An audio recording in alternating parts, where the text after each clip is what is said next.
Hello, hello, my dear friends. Welcome to elenasbarre, low impact full body workouts. It looks like we are full house. We are only missing Piki here today.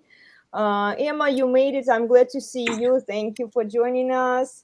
Let me just quickly welcome our loyal subscribers here, Accounting Ship. Yes, always happy to see you here. And hi, Paul. Yeah, good to see you guys. Okay.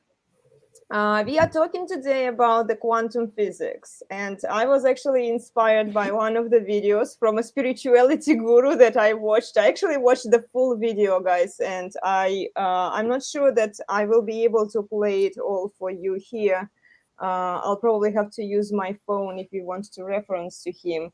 But basically, what he was saying is that you you need to have higher vibrations.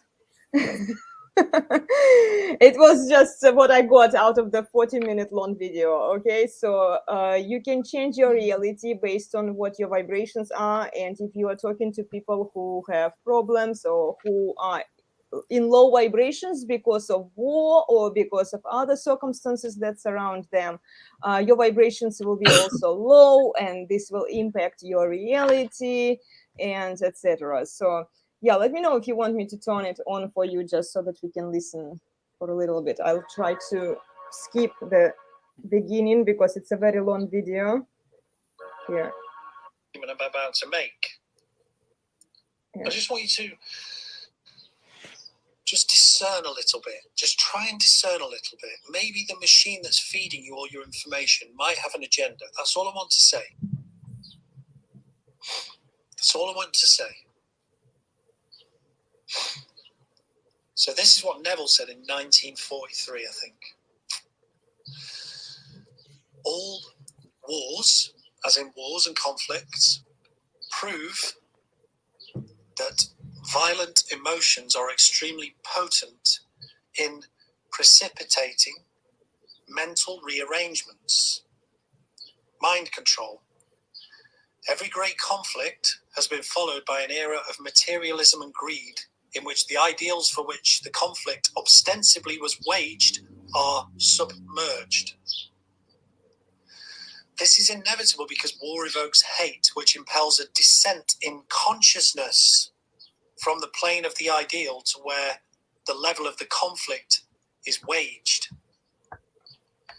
If you would become as emotionally aroused by our ideals as we become over our dislikes, we would ascend to the plane of our ideal as easily as we now descend to the level of our hates. This is a really important statement I'm about to make. Love and hate have a magical transforming power. Love and hate have a magical transforming power. And we grow through their exercise into the likeness of which we contemplate. By intensity of hatred, we create in ourselves the character that we imagine in our enemies.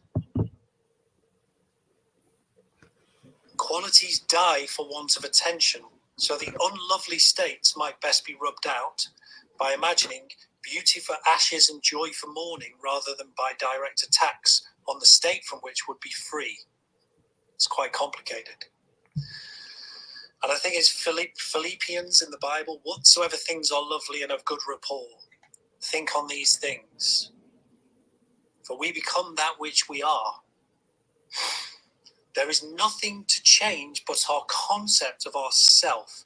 As soon as we succeed in transforming in self, our world will dissolve and reshape itself into the harmony with that which the change affirms. So that is what we're going through right now. And you're all being shocked. And then what's happening is all that stuff you thought was so true a week ago, lots of it has been debunked. There's some horrific stuff happening, of course, I get that. But what I'm saying is, we have to go through this. We have to go through this. This is not the end of the world, guys. This is not the end of the world. This is the beginning of the new earth that you've so wanted to happen. Because all of the things that are happening that, Let me give you another home truth. I'm in home truth day today. And I'm not politicizing anything. I'm not being specific about anything.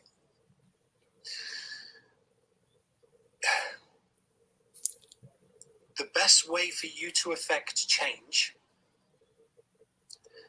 at any scale is not for you to focus on the hatred that's existing.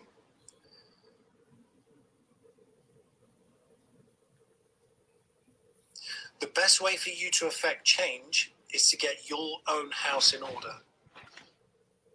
to make yourself strong, to make yourself happy, to make yourself wiser, to make yourself more compassionate, to make yourself loving. Because the ripple effect of your consciousness will create way more power. When you are focusing on the terror, the fear, the wars, the anger, the dismay, you are impregnating yourself with that consciousness. And that will lower your vibration. That will lower your consciousness. And then you will begin to operate at a level of understanding of other people in that consciousness, which is not where you want to be. 5D is very simple. 5D is very simple. It's about gratitude. It's about whatever you're going through in your life at the moment. Find some things to be grateful for. I thought about this yesterday. I looked around my kitchen and I thought, how many people in the world right now? Okay, that's enough, guys. I'm sorry for a long version because I don't have the timer on Instagram to stop the video. Yes, I wanted to start where he was talking about the 5Ds of consciousness and then the vibrations. You got the message, right? So you can kind of skip the beginning because it took him a while to get to the point. So yeah, I want us to talk a little bit about it and then tell us what you know about quantum physics, okay? Because he does refer to quantum physics eventually in the video, and I'm not sure even where it is in that video because I watched all of it. Okay. So, oh my goodness, there is so much in there to just. I know. It's that was hard to listen to as a guy who is into science. And this is quite typical of people who don't actually know what they are dealing with, right? They read something and it sounds good and it fits with what they are trying to say, so they take a hold of it. What he's referring to here in both cases, there's two specific things I want to pull out here. One, he talks about vibrational states, and the other he talks about 5D. He's referring to 5 dimensions. Now, in a sort of simplified version of string theory, there are 10 dimensions, but they start at the 0 dimension. The quickest way to describe this is, the 0 dimension is a point. The first dimension is a straight line. The second dimension is obviously a flat plane. The third dimension is what we see around us, of course. And the fourth dimension is a straight line. The fifth dimension is a flat plane. And the sixth dimension is a 3-dimensional fold in space. And then 7, 8, and 9 are a repeat of that. And then 10 is a point. So it kind of begins and ends with a point, and you have 11 dimensions, 9 of which are sort of the physical space that we live in. So the fifth dimension is interesting because if you were to step above the fourth dimension, you can imagine that you're looking down on all of time as a giant picture or a map in front of you. Okay. Time itself would look no different than you reading text off of a sheet of paper. Okay. So how many people here have seen the movie Interstellar? Right. It is a fantastic movie because it gets so much right. Okay. The scene where they're flying up to the black hole and it's got that funny ring shape around it, That's real. The math was done by a guy named Kip Thorne. He's a just phenomenal astrophysicist. And they spent 800 hours per frame of video rendering that black hole. Okay, very cool. That actually produced a whole scientific paper from Kip Thorne because no one had ever actually bothered to render what a black hole would look like. Okay. So what you see in that movie is up until the moment that Matthew McConaughey's character enters the black hole is real.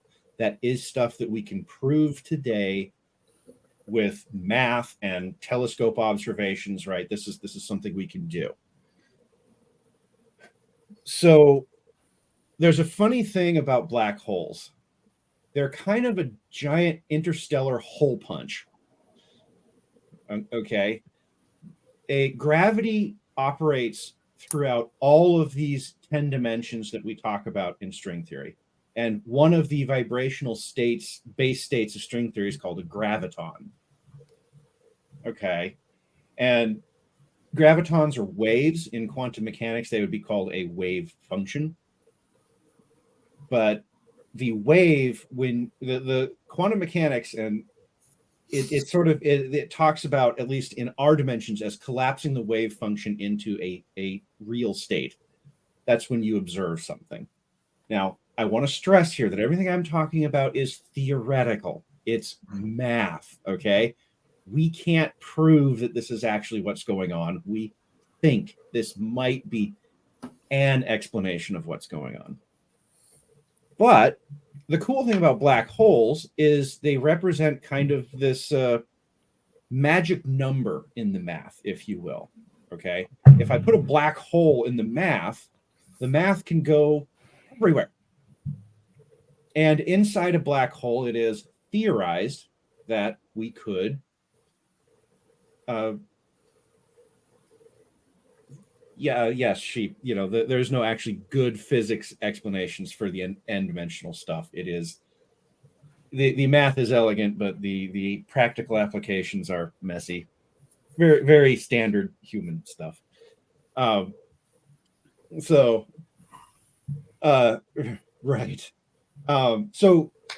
as you're moving through space-time, if you encounter a black hole in space-time, it looks like a hole. It looks like there's a hole punch where, so like our star, if you were to look at it, it would be like stretching out a sheet of like a bed sheet, and then you put a bowling ball in the middle, and there's that kind of dip in the middle, right?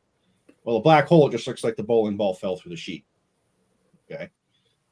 So what Interstellar does, and I don't hate it, but we don't know what happens inside of a black hole. And the movie makes a fairly good effort of trying to say, look, we don't know what happens inside a black hole. We need somebody to go inside the black hole and get the information out about what happens inside a black hole. That's actually, that's like one of the plot points of the movie. But when he's inside the black hole and you've got that scene with him, pushing the books out from behind the screen, and they show these kind of string-like things, they're trying to show this concept of string theory, and he's moving the gravitons, right, by pushing the strings, right? And in theory, in quantum theory, if you could somehow physically access this base state of reality, you could change reality. You could edit reality, okay? You could make things appear, you could make things disappear, you could change gravity, you could you could change people's minds about things. There's fascinating philosophical questions as to the concept of free will here, and some science fiction has actually dealt with those. Like, what does it mean if you could access and start editing the base state of reality? But here's the problem: it takes a black hole to do this. Okay, in order to get into higher dimensions from our plane of existence, if you will, I need a black hole. And it can't just be any black hole. The reason why it had to be Gargantua in the movie is because you need what's called a supermassive black hole. So unless your brain is sitting on gargantua, okay, you don't have access to the base state of reality. Okay, I hate to say it, but it's the only thing that really you have access to is a black hole sized ego.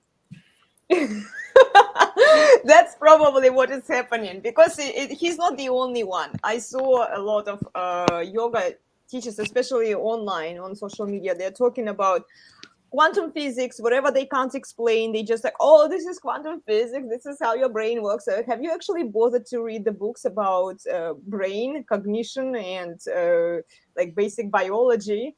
No, but they want to appear as if they know what they're talking about. I think that's one of the reasons why like quantum physics is so popular for such things, because it's like, yeah, if you don't have the tools to like actually prove it, you know, outside of just like kind of like theoretical hypotheses, no one can really say that you're wrong. And so I think that's part of like the appeal to like everyone, because it's like a free for all. Like in some ways, everyone's equally ignorant because no one has the proper tools. But Yeah, no, I think that's exactly what it is. It's we want to believe that we can alter our reality just by willing it, because if I don't actually have to get off my sorry butt and do something, if all I have to do is just sit here and think good thoughts, right, then I can say that I'm a good person, that I'm helping, right? But you're not. Unfortunately, in this plane of existence, you have to get off your butt and do something. Yeah, this is where I'm having a serious problem, because they say, yeah, just sit and contemplate and meditate and think good thoughts, and therefore good things will happen to you. And this kind of message is all over. It's not just in fitness, but everywhere we see some spirituality gurus are saying this to people. It's just so wrong, because without you doing it, you're not going to achieve anything. And it's like the easy shortcut. People are looking for an easy solution, a confirmation bias to what they already know, and they don't want to challenge themselves. And the frustrating part is that even the spirituality gurus, yoga teachers, and meditation teachers, they don't want to know more about quantum physics, what they're actually talking about to people. Go educate yourself. Nobody is really watching this seminar aside from the notes. I mean, good for you guys. You will learn some things, you will challenge your message. But let's be honest, I was inviting more people to show up, and only a few people are here. Well, Are you telling me that quantum mechanics is not red meat? Sorry, no, it's not. This is hyper nerdy stuff. And honestly, as I mean, Sam knows me. He knows that I'm into this kind of nerdy stuff. But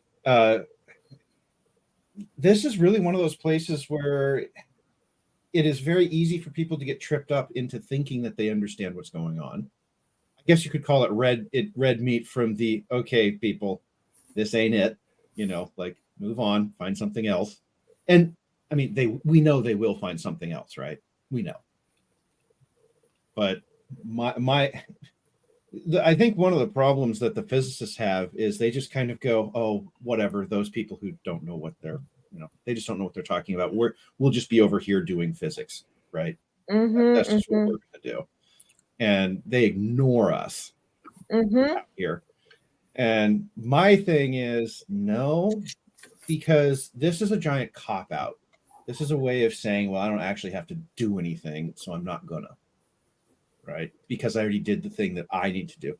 I have good vibrations. That's all I need to do. Right? And so here we are. Yeah.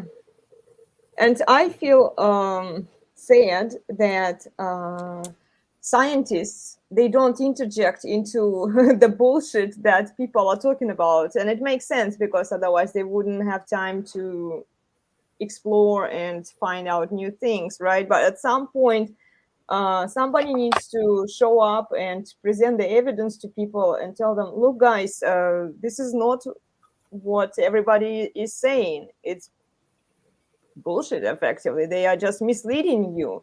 Here are the scientists, they know better. Why don't you listen to the empiricists? Why don't you listen to people who actually have some idea of what they are talking about? And the problem is that scientists don't want to deal with it. And I understand why, because it's like you are talking to the wall. People are so wound up with their emotions. And yeah, I definitely see there is a conflict between rational people, between empiricists and the emotionalists. That's kind of funny. I was just talking to somebody yesterday about how the average person is probably like getting dumber because of how much bad content is out there and how easy it is to take it in and how it's usually more interesting to watch. And at the same time, like the technology and the information that's available to the people that are smart, that are motivated, that are ambitious, like it's just hugely separating the kinds of people that are going to be able to get stuff done and like be successful from the people that are just going to like kind of piddle out and maybe get through life okay. So it's almost like kind of a self-filtering mechanism where like it's kind of like evolution, and that who knows what's going to happen to people that like are ignorant, right? And the people that choose to learn and like have grounded information and take advantage of all of the stuff that's in front of them are going to get so much farther. And I'm not going to take it so far to the point that like only those people are going to be reproducing, because they're going to have the resources to do so, because everybody can reproduce. But like, yeah, it's sort of interesting that it seems like that's how things are going. There's just a huge difference between the two types of people now. Well, Sam, that's a different conversation for that Elena and I are going to be having later today. We're actually closer to that than you might think. Oh yeah. Oh yeah. I mean that was not what I mean. I don't know if Elena wanted to get into that. Well, I just wanted to briefly mention to people, those of you who just show up for our video, and we are talking about quantum physics for yoga and meditation teachers here. And I want you I want to remind you guys that consciousness is a state of being awake, being aware of our surroundings. So if you are just thinking about vibrations and positivity, you are effectively escaping the reality. You brainwash yourself with these affirmations, or even the meditation, the way they teach it to you, it's very unhealthy, because if they tell you how you're supposed to feel, what you're supposed to do, like what colors and what emotions you're supposed to feel, this is wrong. And yeah, you can't see reality for what it is if you are effectively brainwashing yourself and trying to escape, trying to avoid the reality. This is what I wanted to point out from the psychological standpoint. Consciousness, and he is diving into consciousness, it's a state of being awake, aware of your surrounding. That's pretty much it. Now we can move on to the next topic, guys. Well, one of the other things, because Elena, I actually thought of something here. You were telling me about when you guys were in your yoga training that they were talking about, oh, well, see this color, see this shape, right? Mm-hmm. And I think that a lot of people assume that that is accessing some sort of higher dimension or higher reality. And as my biologist friend down here can confirm, no, that's actually just neurons in your visual cortex firing off randomly. Right. Sorry, there's no magic going on there, people. Like with the near-death experiences, isn't it? They reckon it's the same. Yeah, It's the neurons exactly. firing and everything. That is exactly correct. Like a lot of people, they say, oh, I had this spiritual moment in a near-death experience. Or it could just be that your brain was doing what your brain is biologically wired to do and trying to keep itself alive. And you've got energy randomly firing off in there, right? So yeah, here is an sorry, Plutarch. I'm going to call you Plutarch. Everyone call him Plutarch, okay? Yeah, Elena, I don't have an ego. I'm very humble. I only admit to about 10% of my full genius, 25% all. I sent that one to him because a sheep, sometimes some of the stuff that Elena sends to you is stuff that I actually came up with. So yeah. I get a lot of ideas from Plutarch, so that guys. Yeah. Yes, so the people, Melody and Sam, have met me in person, but I don't go about on the internet with my real name. That's just not a thing I do. So they know who I am. He is real. He is real. It's just Anyway, let's not condensing his probability wave for the internet right now. The internet doesn't need to know who I am. The NSA can figure it out from my voice. They know who I am. But my job is not to be a face or a personality. My job is to skewer things, and this is one that Elena just brought me on because this is one that she didn't feel like she could really handle, and I read about this stuff as a kid. So yeah, I'm not a scientist. I invite people who are more knowledgeable than I am so that we get a better picture and better understanding of what is going on there. So yeah, well, let's get back to Sam's topic. We kind of swayed away from it, and where are we headed? Oh, in terms of like the smart people, I thought about this a little bit further after I was done talking. That are we going to end up in a place where all the people with all these crazy resources and money who have worked hard to get where they're at, are we going to end up in some kind of like split society where there's these people who also have access to the technology to like program genes and stuff like that and basically just start reproducing like a super race, and then all the other people are just going to be like the emotional, like they're just going to become like this like factions thing, and is that where we're headed, guys? I mean, yeah, I don't think it'd be out of question to think that like,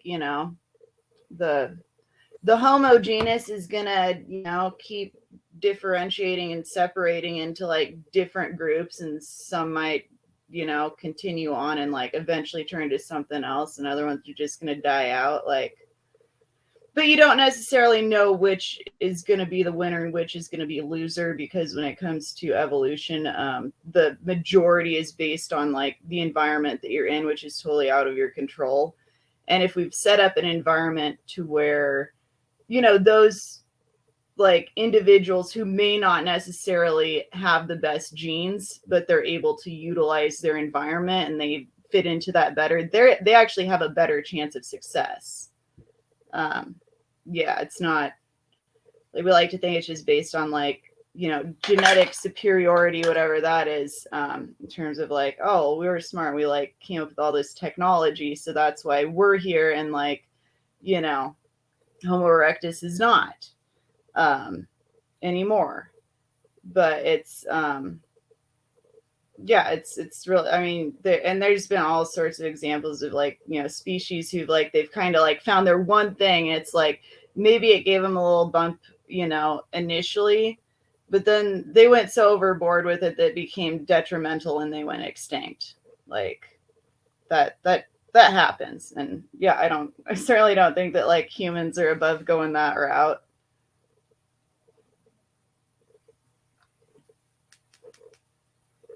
Well, that's an interesting. It's an interesting point, because the question of what comes up, what happens when you can put your thumb on the scale of evolution and say, we're going to gene engineer ourselves to what we think is better. My personal opinion, we're not that smart yet. No, we'll just have the tech implanted into us before we actually start altering genes. Oh yes, Elon Musk. Well, not and even Neuralink. gene engineering, but just like, you know, natural selection and sexual selection, you know, play a huge role. I mean, that's how we've ended up with all the different, you know, humanoid species that have like come and gone over the years. Like that all happened without any sort of like gene, you know, artificial gene manipulation going on. So Yes, yeah, I think but without now that, we have CRISPR. Now we can actually, I'm not saying we use it on humans, but like we have gene editing techniques. What happens when gene editing becomes available to rich people? They're going to use it. I'm sure they'll use it. Yeah. Well, the question that I think that hasn't been answered yet is, are the changes they make actually beneficial? I think is that kind of what you're getting at, Melody? Like, yeah. It's just that we can like have our idea of like what's best and what's not, but like, yeah, when it comes down to it, it's about your environment. And yeah, you could create someone who would just be like phenomenal, like in our current culture and society and environment, that would just be an utter failure if it were to all collapse. And like likewise, you could develop like a humanoid that would just be like the ultimate survivor, you know, outside of established society, but they would struggle extremely hard, you know, and not do well in the current situation. And this is why we speak of fitness. Yep. Yeah, I mean, that's what it comes down to. But fitness, like I was saying, is relative to the environment that you're in. Especially when you get into things like female sexual selection. Look at the peacock, you know, like that. Those tail feathers really do nothing to benefit the peacock other than like make him extra flashy so like more ladies want to get with him. But he is, you know, I mean, he's at risk of like predation, like he can't fly as well. You know, there's all these negative things that come along, but because that just kind of became the thing in peacock culture, that's how it is now.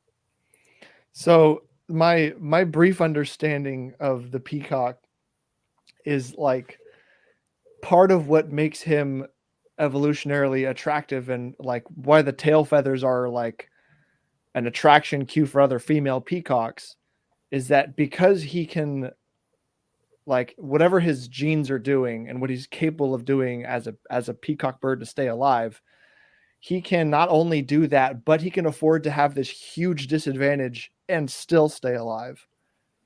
And that's like motivating for like, so it's like a sort of like a loop, at least it seems to me, where it's like he can, right. Yeah. And that's why it became like a signal for like female sexual selection, but there is a limit to where like, you know, he's dead before he becomes reaches an age of sexual maturity where he can pass on his genes. And that's any of these like extreme phenotypes. That's where they ultimately all end up going if they continue to like progress in the same manner.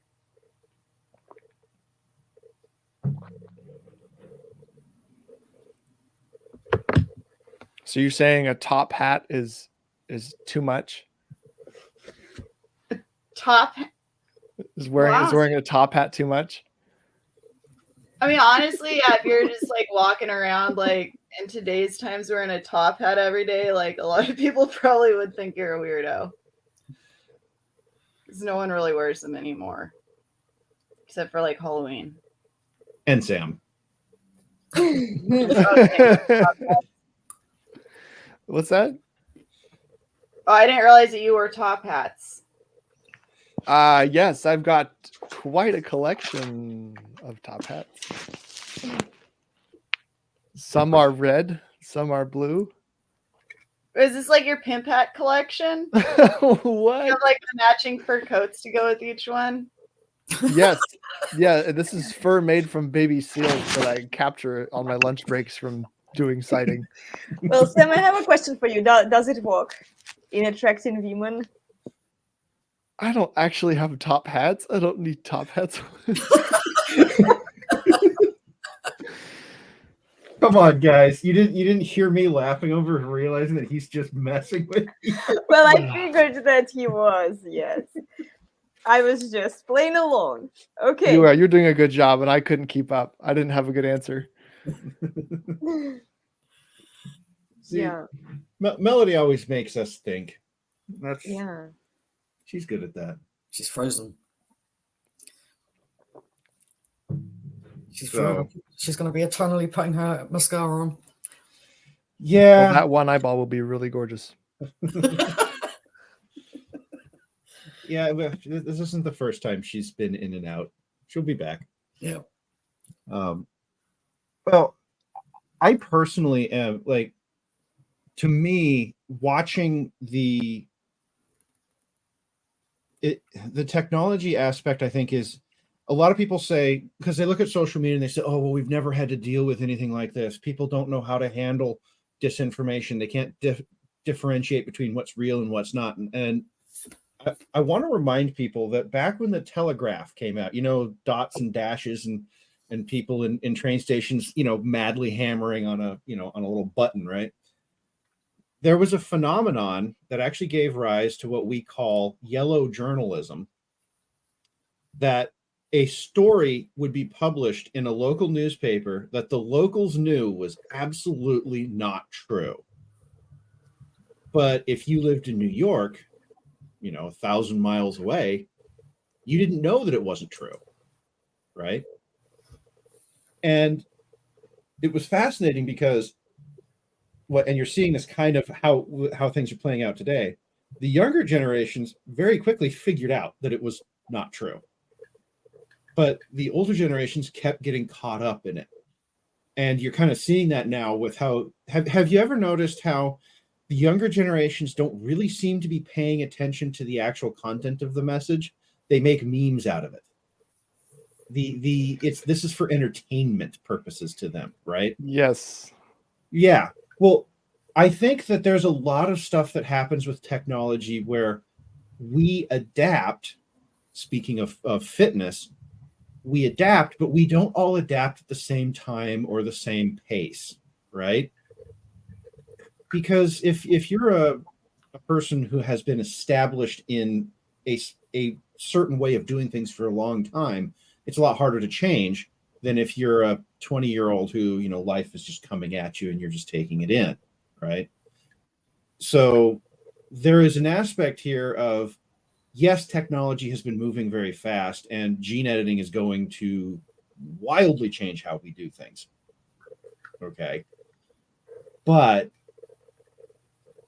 the culture and the legal system, those are all going to adapt with it, not by choice of the old people in charge, but because the young people are just going to start doing things, and then the law is going to have to catch up. And that's what Elena and I have been talking about this all week. She's actually been freaking out offline because I kind of dropped on her that polygyny is going to become not just the standard, but government enforced for reasons like we were talking about. Well, what happens when a bunch of people are trying to consolidate on one man? Well, the end state of that is polygyny.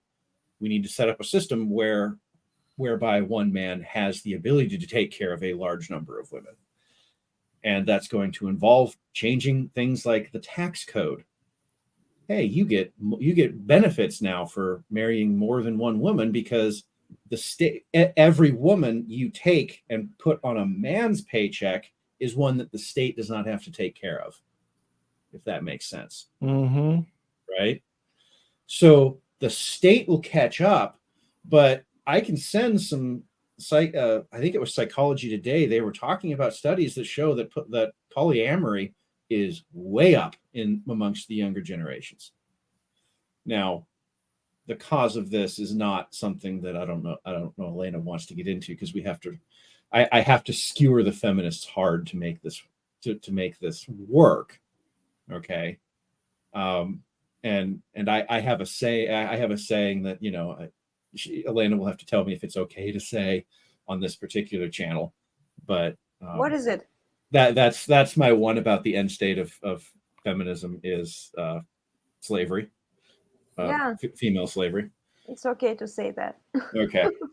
Well, because so what happens with feminism is, and Sam will back me up here, is that women start trying to consolidate on the fittest men.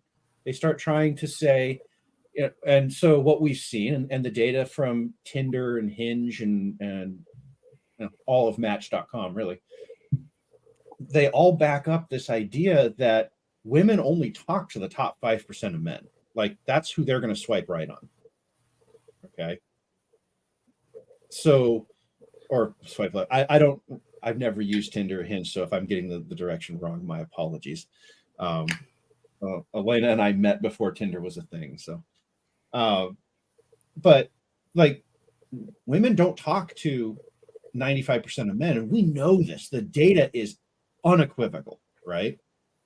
I feel like that's kind of that there's different categories of people though, and like when you get into like people who, you know, their primary way of like meeting other people is through real life interactions, like that completely goes out the window though.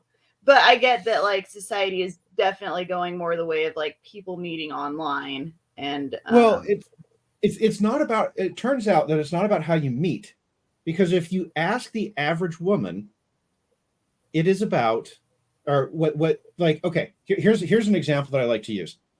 If I asked you, what was the name of the guy who checked you out at the who was running the checkout counter at the grocery store, could you tell me?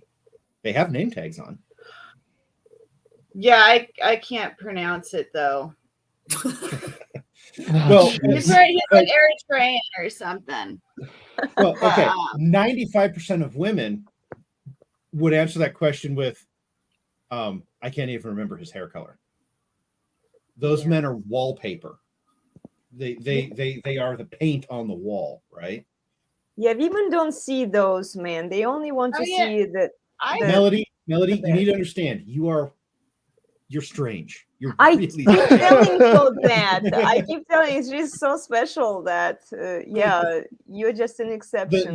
The data shows that you're weird, and it's fairly clear that the vast majority of women, and I get these in my YouTube shorts all the time, of these kind of man on the street interviews with women. Miami's really popular for this. And these women, oh yeah, no, I need a guy that makes $500,000. Okay, well, that's 0.01% of the population, you know, and they just think this is normal, right? Well, if we're talking about fitness and sexual selectivity, what feminism has done is said, okay, you women can have whatever you want. You deserve whatever you want. Okay.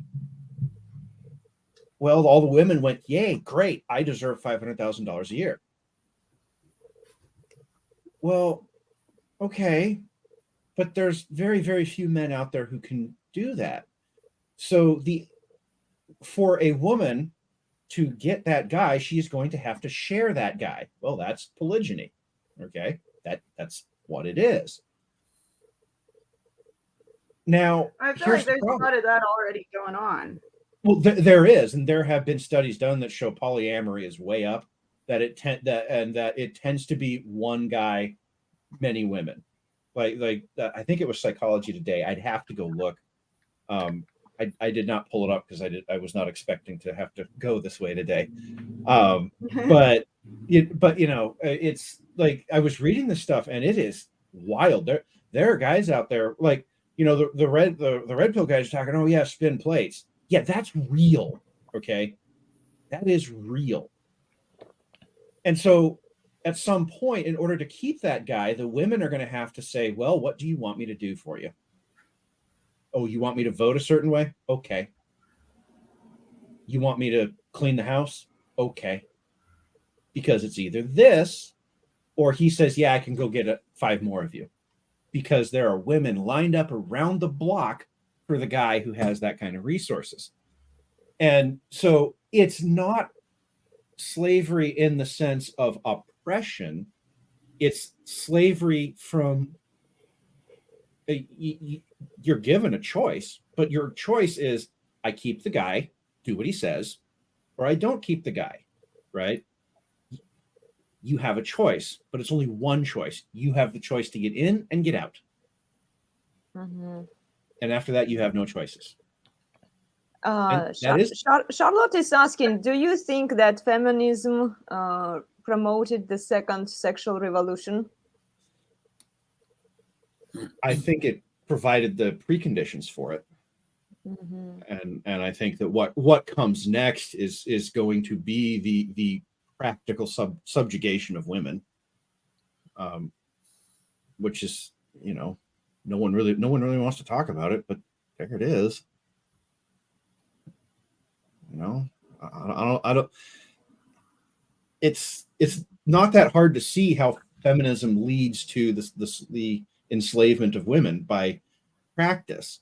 And if the government is now handing out tax benefits to men who do this, it now becomes government-sponsored slavery of women, voted for by women. Because the women, and a lot of people say, oh, but why would a woman do this? She could just leave. She could just get a job. Okay, this makes the wild assumption that the sort of free money economy that we've had since 2008 is always going to be the way things are. Nope. Sorry. That like here's an example. One of the most popular jobs for women is as a government paper pusher. I have my 6 forms that I know how to handle in my little niche in my department at whatever level of the government, right? Okay, well, would you like to meet my friend ChatGPT? ChatGPT, there's a lot of things it can't do. It has no intuition whatsoever. Okay? It is derivative AI. But it doesn't take intuition to fill out the same 6 forms over and over and over again. These AI models are going to whack the jobs of women hardest, because women gravitate to these sorts of jobs. It's a government salary is $50,000 to $75,000 a year. You don't, you work with the same 5-6 pieces of paper day in, day out. This is the vast majority of what women do. And if somebody with, a multi-million-dollar a year income can do that paperwork and get it done correctly by feeding it to an AI and it pops out the other side a few seconds later, that's what they're going to do, right? So people, like I look at a lot of stuff. It's not going to be a very fun time for women over the next 10 years. We have learn to frame now. Learn to frame. Yes, yeah. Well, we can get into the whole construction cycle and what's going on there, but I don't need to get. But it's like women primarily have taken these jobs that deal with government paperwork. Like, just think about your DMV. Who's behind the counter? At mine, it's a fleet of women. Okay, they push the same 6 forms every single day. or women choose specialties that are easy and flexible because they want to be maybe married or they want to have kids at some point with the right guy, if they meet the right guy. So they choose marketing, they choose social media, influencer, they choose something that is easy. Relatively, they choose to be a YouTuber, they choose to be a fitness instructor is one of them, right? Yes, to some extent I'm talking about myself here too. Something that doesn't require long hours of studying and working, something that is not STEM specialties, science, engineering, medicine that Engineering and requires mathematics. Science, mathematics, technology, yeah. engineering, and math. Yeah, something that is flexible, that is easy to do, and that promises them a lot of money. And we actually saw a video by one girl. She is 25 years old and she was driving and filming in the car of how college degree is a scam. She got her marketing degree. Do you remember you sent that video to me, Plutarch? Yeah, she has a marketing degree and she expected people to pay her $250,000 a year. No, it was 150,000. Give her just a Oh. little bit of credit. Well, okay, 150,000 still. The blue collar workers, they can work their entire life. They can be good at what they do, and even they, unfortunately, don't make as much money as she demanded from the society to pay for her. And then when people told her you need to gain more experience, she's like, but college is my experience. The amount of entitlement and the amount of this kind of attitude that she's owed by people by being just cute. She's decent looking, but it's not enough. Yeah. Ironically, she's also, if you actually go read her TikTok handle, she's into fitness. Oh, yeah. Oh, So- ticking all of the boxes there. So, right. But like it's not to say that women don't have value, but pushing the same-sex forms through the government system is not value. It's frankly a government-sponsored daycare program. Right. And If it was a value producing like activity, it would pay for itself and the government wouldn't need to be involved. yeah, right. Exactly. So this one is going to be frustrating for people because it's a lot of things that you just look at where we're headed and you go, well, darn it, I guess that's just where we're going. But most technology, particularly over the past 100 years, was created for the benefit of women. Think about things like washers, refrigerators, vacuum cleaners, all of the kitchen appliances, all of that was created for the benefit of women. Do you think that's like possibly skewed in terms of how it looks because like women are largely probably a much easier audience to target? So it's like if I'm going to start a business selling something and I don't know what I want to make and I see like, oh, well, I know that women like to buy things and they're spending 80% of the, I'm not going to say the statistic, but screw it up. But like a majority of the people that are doing the buying in the household is the girl. So like maybe we should just market to that audience. And so it makes it seem like those things are like, as opposed to the money that's being spent on developing technology to like go to space and like do other crazy stuff. So the guy who figured it out, and I can't remember his name, but he figured it out with cigarettes, the marketing to women. Mm-hmm. There's actually a whole history of it. It's Mad Men, and I think it's Madison Street in New York, was built on this guy's book that he wrote, all of this advertising. The thing was, he didn't figure it out by intuition. He figured it out by watching who was actually doing what. And he realized that if he put, and he saw that things that had women on them sold to not just to women, but to men as well. So it was observational. It wasn't it wasn't intuitive. So then the question this is almost like a chicken and the egg question. Which came first? Did the women buying stuff come first, and somebody observed that women bought Right. more stuff? Right. Right. Yeah. My understanding is that they observed that women ended up buying more stuff. At least based on what I've read from that, like how they figured out cigarette marketing. Okay. That said, when you look at the scope of technology today, there is a shift that you can actually see where technology is now starting to be built that benefits men and is non-beneficial to women. And that is things like AI. Now you can argue that, Mid-Journey helps with creating images for your live streams and whatnot, and that helps female content creators, and it does.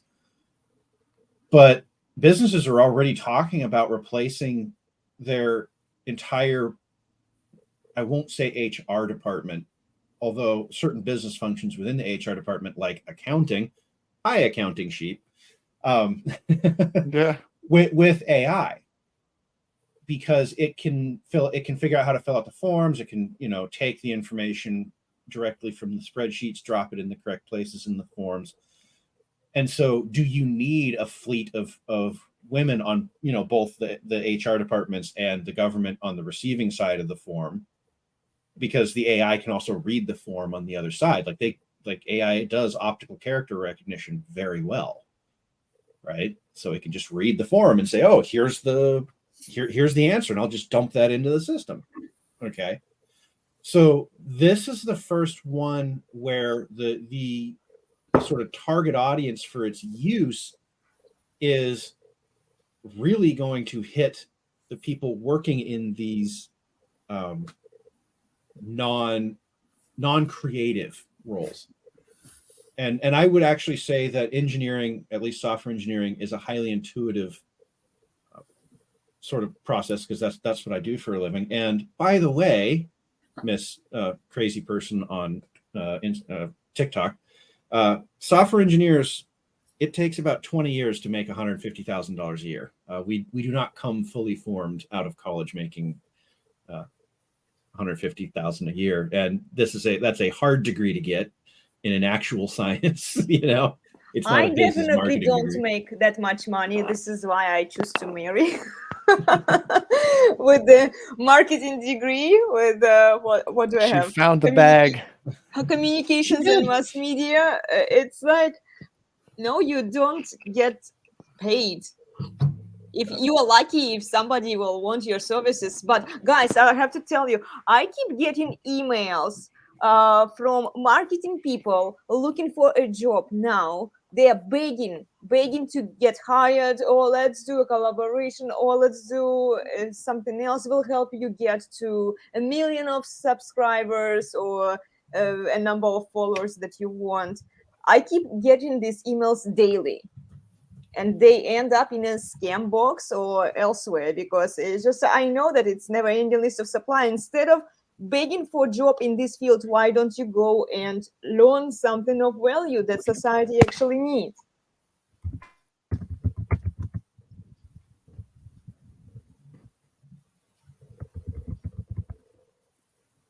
Because that's actual hard work. Well, yeah. Like, we know for a fact that Melody doesn't mind hard work, but No.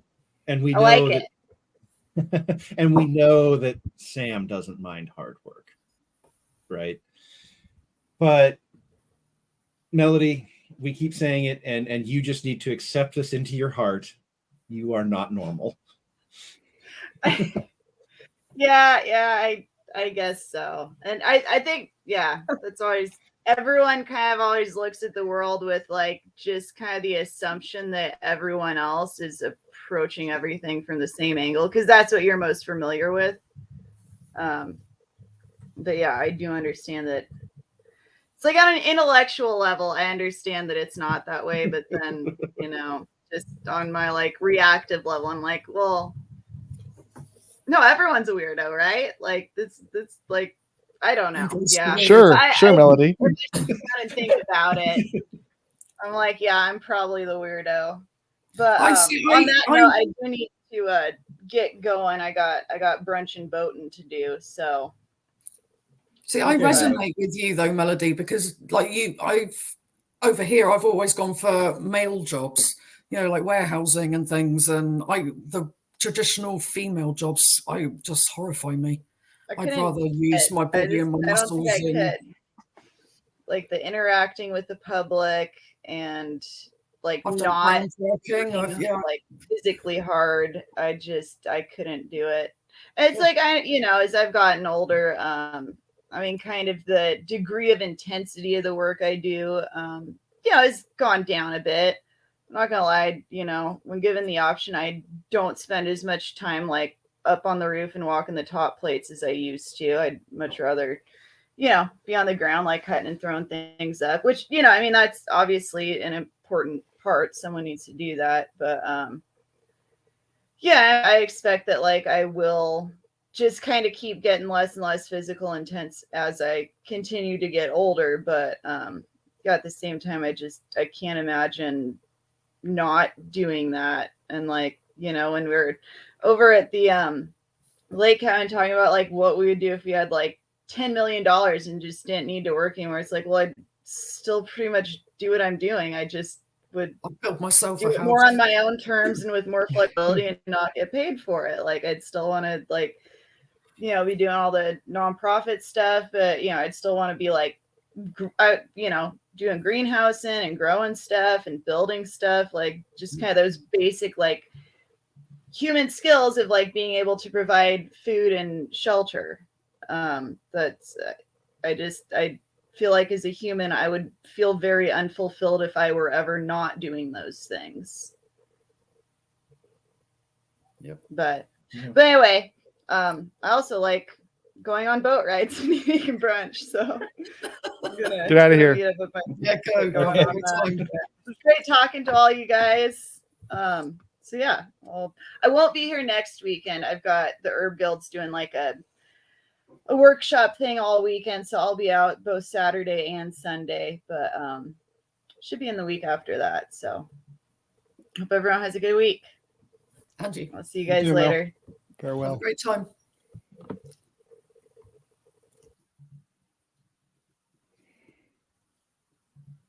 Oh, accounting sheep. The unions are going away because they're going away for economic reasons, but that's for the future. And yes, you can't type because you're an accountant. You only know the number bad. Hey, I have accounting friends too. So, I mean, I can go on and on and on about this stuff, and I'm sure Sam would just be over there nodding off slowly as I was droning on. But I don't have my outlook on the future. People either find dark or hopeful, and it depends on where you sit, I think, because you're sitting here saying, oh yeah, women basically become slaves to men again by their own vote. Well, that's pretty dark if you're a woman. Not necessarily. I mean, because think about like, it's dark if you're a feminist. Let me rephrase. Sure. Well, you think it's dark because you've never had a man who truly excites you in your life, but like, no, just like nobody, like slavery, the concept of that is very, very bad, right? But like, there's just such a bad taste in people's mouths of deference to authority. And like, have you ever experienced being with a man that you just enjoy being with so much that like you'll just do anything? And like, he's not going to ask you to do things that you aren't going to want to do, like within reason, because like he also enjoys you. And like, it's just, I think people could just get along so much better. It's sad. I can see it happen, and I got reaction from a lot of men. If you're following me on Instagram, I was addressing this message to women, but mostly I got men saying that, oh, you have no idea what you're talking about. And I'm like, come on, you just need to turn your brain on and see it. It's coming. It's coming. And it's coming for good women too, who are married, who are settled. And this is the frustrating part, that we would have to revert back and share what we have in order for our species to survive, you know.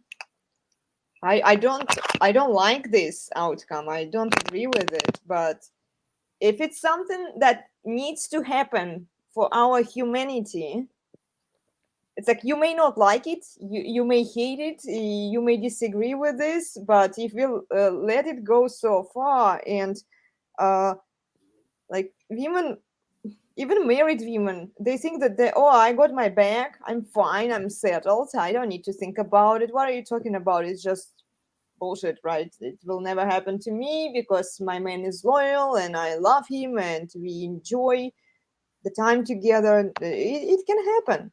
The idea that they are so like oblivious and ignorant to this, it just speaks for the state of delusion, that they can't even think that anything is possible in life. Nobody is invincible out there, you know.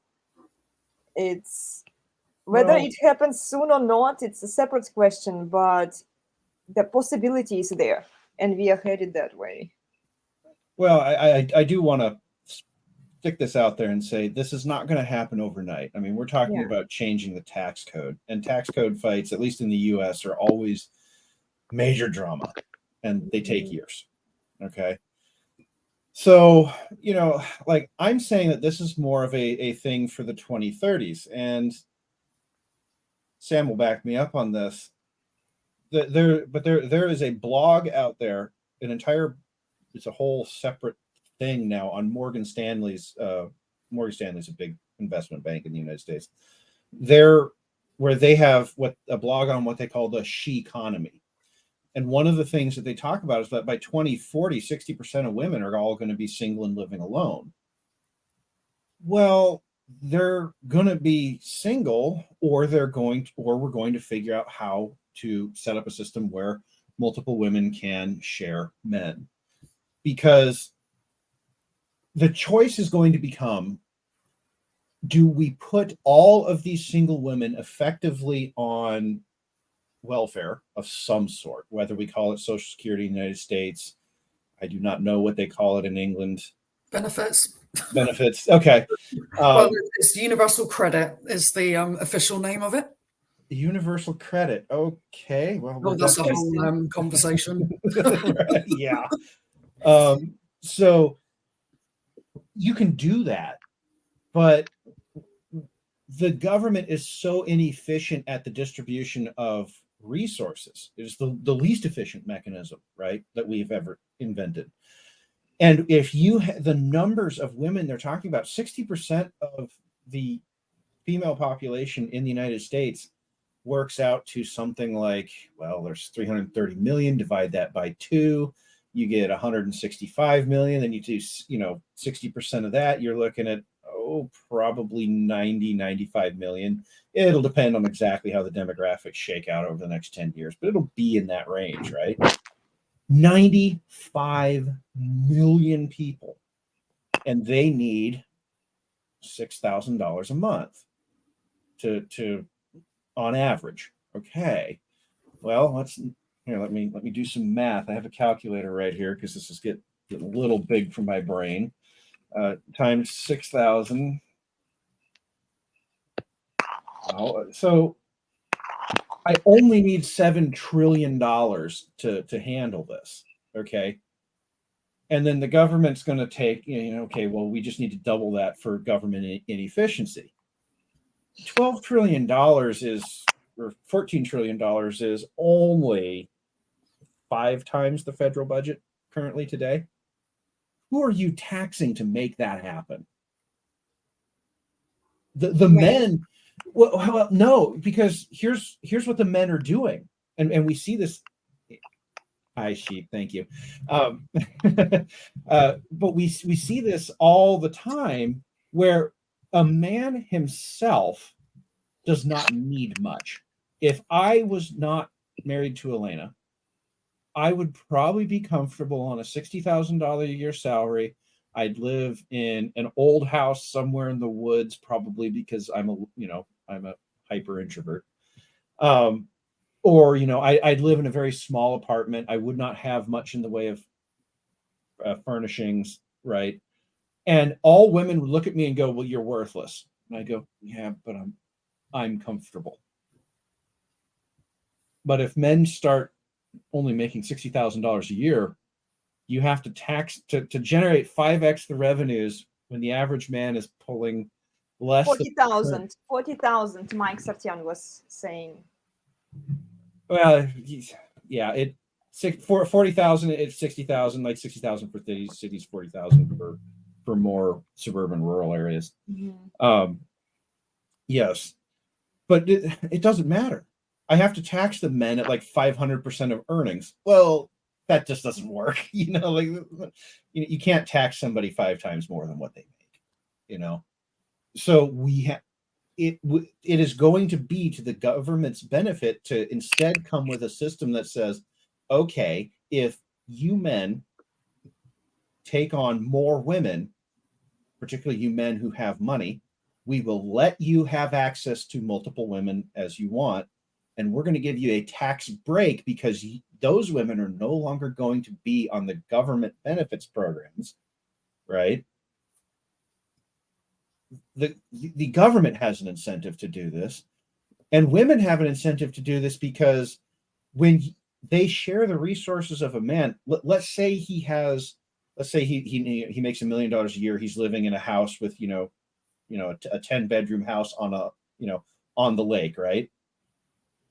Look at what she gets access to versus spending her retirement years in a government provided hovel somewhere, eating government food, which if you've ever been to school, right? Why would you want to eat that stuff? Quick pause. We need to make sure that we make it clear that you really got to put them in separate houses. You do not want them in the same house. No, I know. But you understand what I'm saying, right? The lifestyle of these women for the guy, it's a government tax break, right? So he can take that income that he's making and keep more of it. So there is a financial incentive for him to actually take care of these women. So it's not like it's not beneficial for the women. It's just because it's a government tax break, he can look at the woman and say, well, if you don't behave the way I want to, I can go get another one. And I can keep my tax break if you get out of pocket, right? And now, I got a question for you about this. So if this is like something that's the government wants to incentivize men to, there would have to be some kind of serious like benefit to outweigh the risk that is like, okay, if you're getting involved with the government and creating this union of people, then what happens when divorce happens? And like, that's a huge risk factor. So like, how much money could I lose by getting legally involved with these women versus how much do I gain from the government so they don't have to deal with this problem? Okay, so in order to make this work, the concept of the woman getting anything at all in a divorce goes away. I'm on board with that. Okay, cool. Well, but it has to, because the government's providing an incentive, a financial incentive for these men to take it on, right? Yeah. And so if the woman says, well, I'm not going to do this, I'm not going to do that, and the guy says, okay, well, I'll just kick you out, he has to be able to say, oh, well, because he can always go to the government and say, well, I'm not with this one anymore. I took I took the hit and I said, okay, well, I'm going to drop this woman and I'm not going to add another one, right? Like when you think about how our tax system works today, if I get divorced, I stop filing as married, right? Mm-hmm. I file as single, and I went through divorce, and I did that for a couple of years. Like that I can tell you that's how it works. So if instead he decides to say, well, so it becomes almost a situation where the woman has no choice, because the guy can always say, well, all I have to do to keep my financial edge is swap you out, right? And the government can't come in and say, well, you have to give the woman X amount of money, because the whole point of doing this is to keep as many women on this program, right? Now, you could argue, oh, but it's to the government's benefit to say that the guy has to pay for alimony. Not really.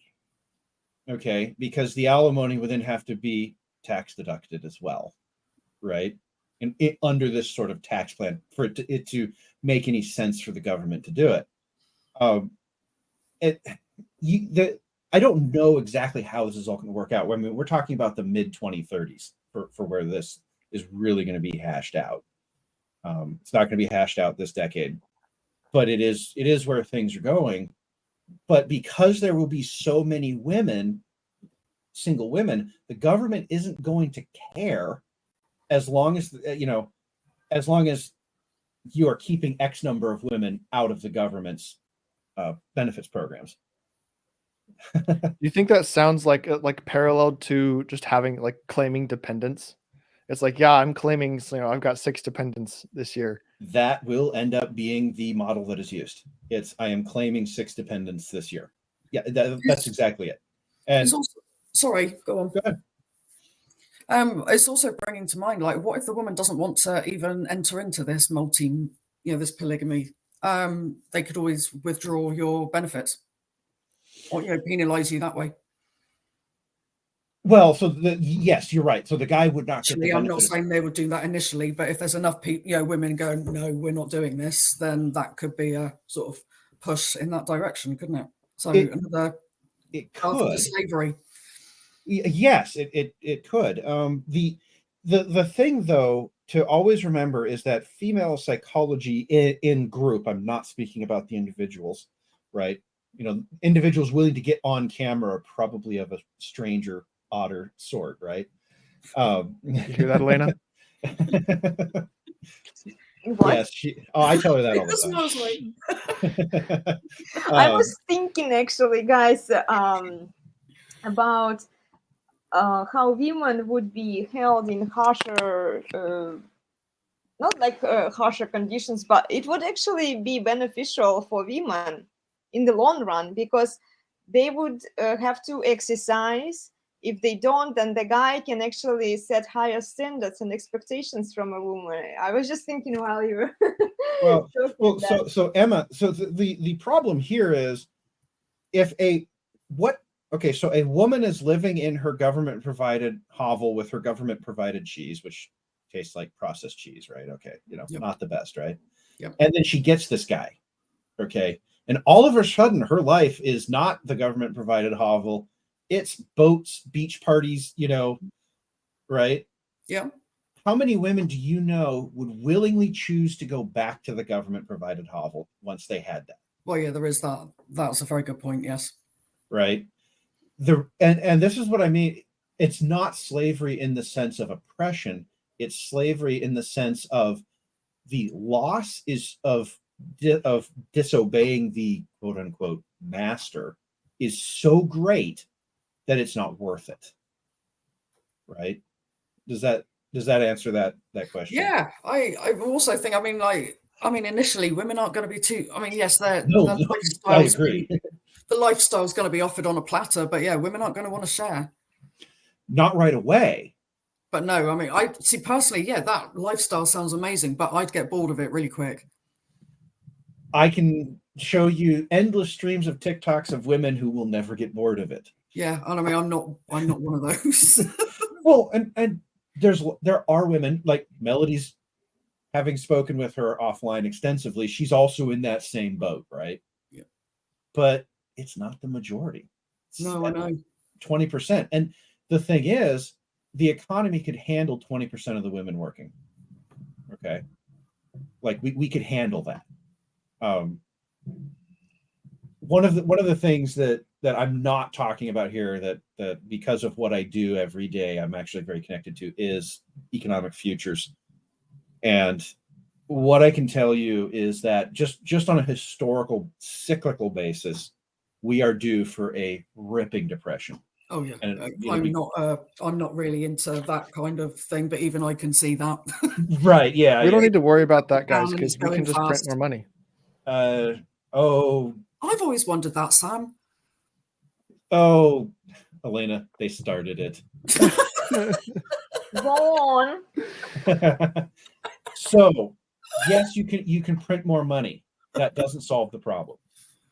Okay, because the problem is demographics. One of the question I always ask people is, who prints the money? The mint, or I don't know what it is in America. Well, okay, Sam, you can answer for America. Who prints the money in the U.S.? The banks. That's correct, and that's actually also true in England. Is The it? mint, Is it not the Royal Mint? the Royal Mint prints what we call currency. They print hard. The physical, right? Yeah. Okay, I That got wires across there then, because he said, "Why not print more money?" To me, that's physical. So yeah, sorry. the vast majority of money is printed in what we call a ledger. Okay. The mint is printing money that has been backed by the government from the sales of bonds or gilts in the UK. So, oh boy, here we go. So that currency has already been backed, but the thing to understand about a bond in general is that it is not printing money. Bonds are actually a contract to move money from one person who has existing cash to a person who does not have cash, and then you pay a rent called the interest rate over time. So bonds do not print money. Bonds move money from those who have it to those who don't. Okay. So when the government issues a bond, they do not print money. Okay. They're taking it from someone who has it and giving it to themselves. Yep. Because governments. So, for example, when the United States issued $6 trillion in bonds during COVID, I was actually watching the bond auctions, and it split into three categories. The biggest category by far was 70% was sent to the United States from what we call foreign central banks. Okay, so the UK sent money to the US. They sent dollars to the US. Even places like Ecuador and South Africa sent money to the US by buying. So they would buy a bond and they would sell us their cash. So everything is a trade, right? When I buy a bond, I'm selling my cash. Okay. Okay. So all these places sold the United States their cash because the world was falling apart and the US government was the safest place to park their cash. And there's an economic reason to do it, because the United States is the world's biggest importer by volume and by nominal dollars. And so by sending us their cash, we would buy things that they could export to us and they could help keep their economy afloat. Now, does the Federal Reserve print money? Yes, it does. It is a bank, okay? And banks make loans. So when I make a loan to you as a bank, let's say, Emma, you're trying to buy a house, okay? Yep. The bank does not have, well, they do, but the way the math works, they say, okay, well, we are going to take, let's say your house costs £500,000. If Nice only, house. that'd be lovely. It's a very decent house over here. Yeah, it's not so much a decent house over here, but the math on this works is really easy to do. That's why I use this number. Yep. The bank will say, okay, well, we are actually only going to reserve £50,000. So they have to take £50,000 on their balance sheet, set it aside, and say, this is now reserved for this loan. That's called a bank reserve, if you've ever heard that phraseology before. Yeah. Okay. The other $450,000 is created out of nothing. They literally, on the ledger, they write on the asset side of the balance sheet, on their side, they write $450,000. And then in your bank account, they write negative 450 on their side. And then on your bank account, they write positive 450. And then you go buy a house. Okay. Yep. So that money just appeared out of nowhere. So the vast majority of money creation is actually done by the private commercial banking system. And there is a reason why inflation followed the housing boom, because houses print money. Right. Now, here's the flip side to this. When you pay off a loan, that money gets destroyed. The $450,000 that was created disappears.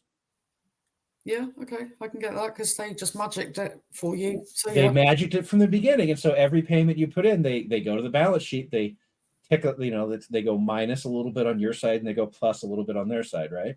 yeah, Okay, and then it nets out. This is the accounting term.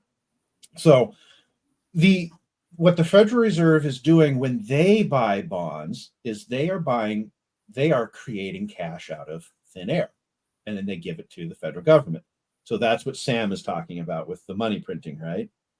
Now, there's a little bit of and there's great debate right now. So I'm not going to say that this is like settled science, but there's great debate about the effect of this bond buying, because one of the things I do, and accounting sheep will go in here telling me that I'm absolutely insane for doing this, is I read the 10Ks of the big banks in the United States. This would be JPM, Citibank, Wells Fargo, etc. JPM had $500 billion, so $500 billion sitting on its balance sheet that was doing nothing. wow. It was not being used to backstop a loan. It was just cash sitting there. Okay. So the great debate amongst the finance and economics people right now is, if the Federal Reserve comes in and says, well, I'm going to buy $50 billion worth of bonds from JP Morgan, and I'm going to give them $50 billion of cash. Well, okay, they now have $50 billion less of bonds, and they now have $50 billion more in cash.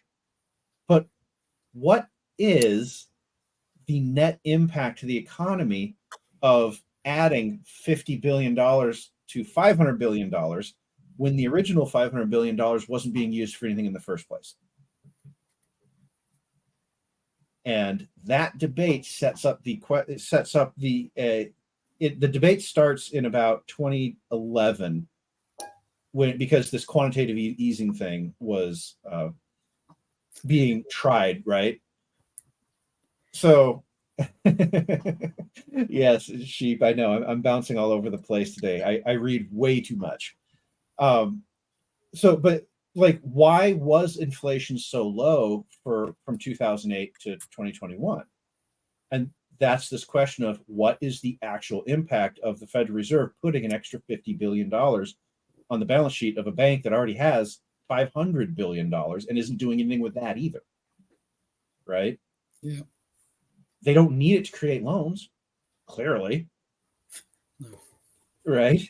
They've got more than enough reserves to create loans. And this is where I think it comes down to something that macroeconomics has ignored, and that's demographics.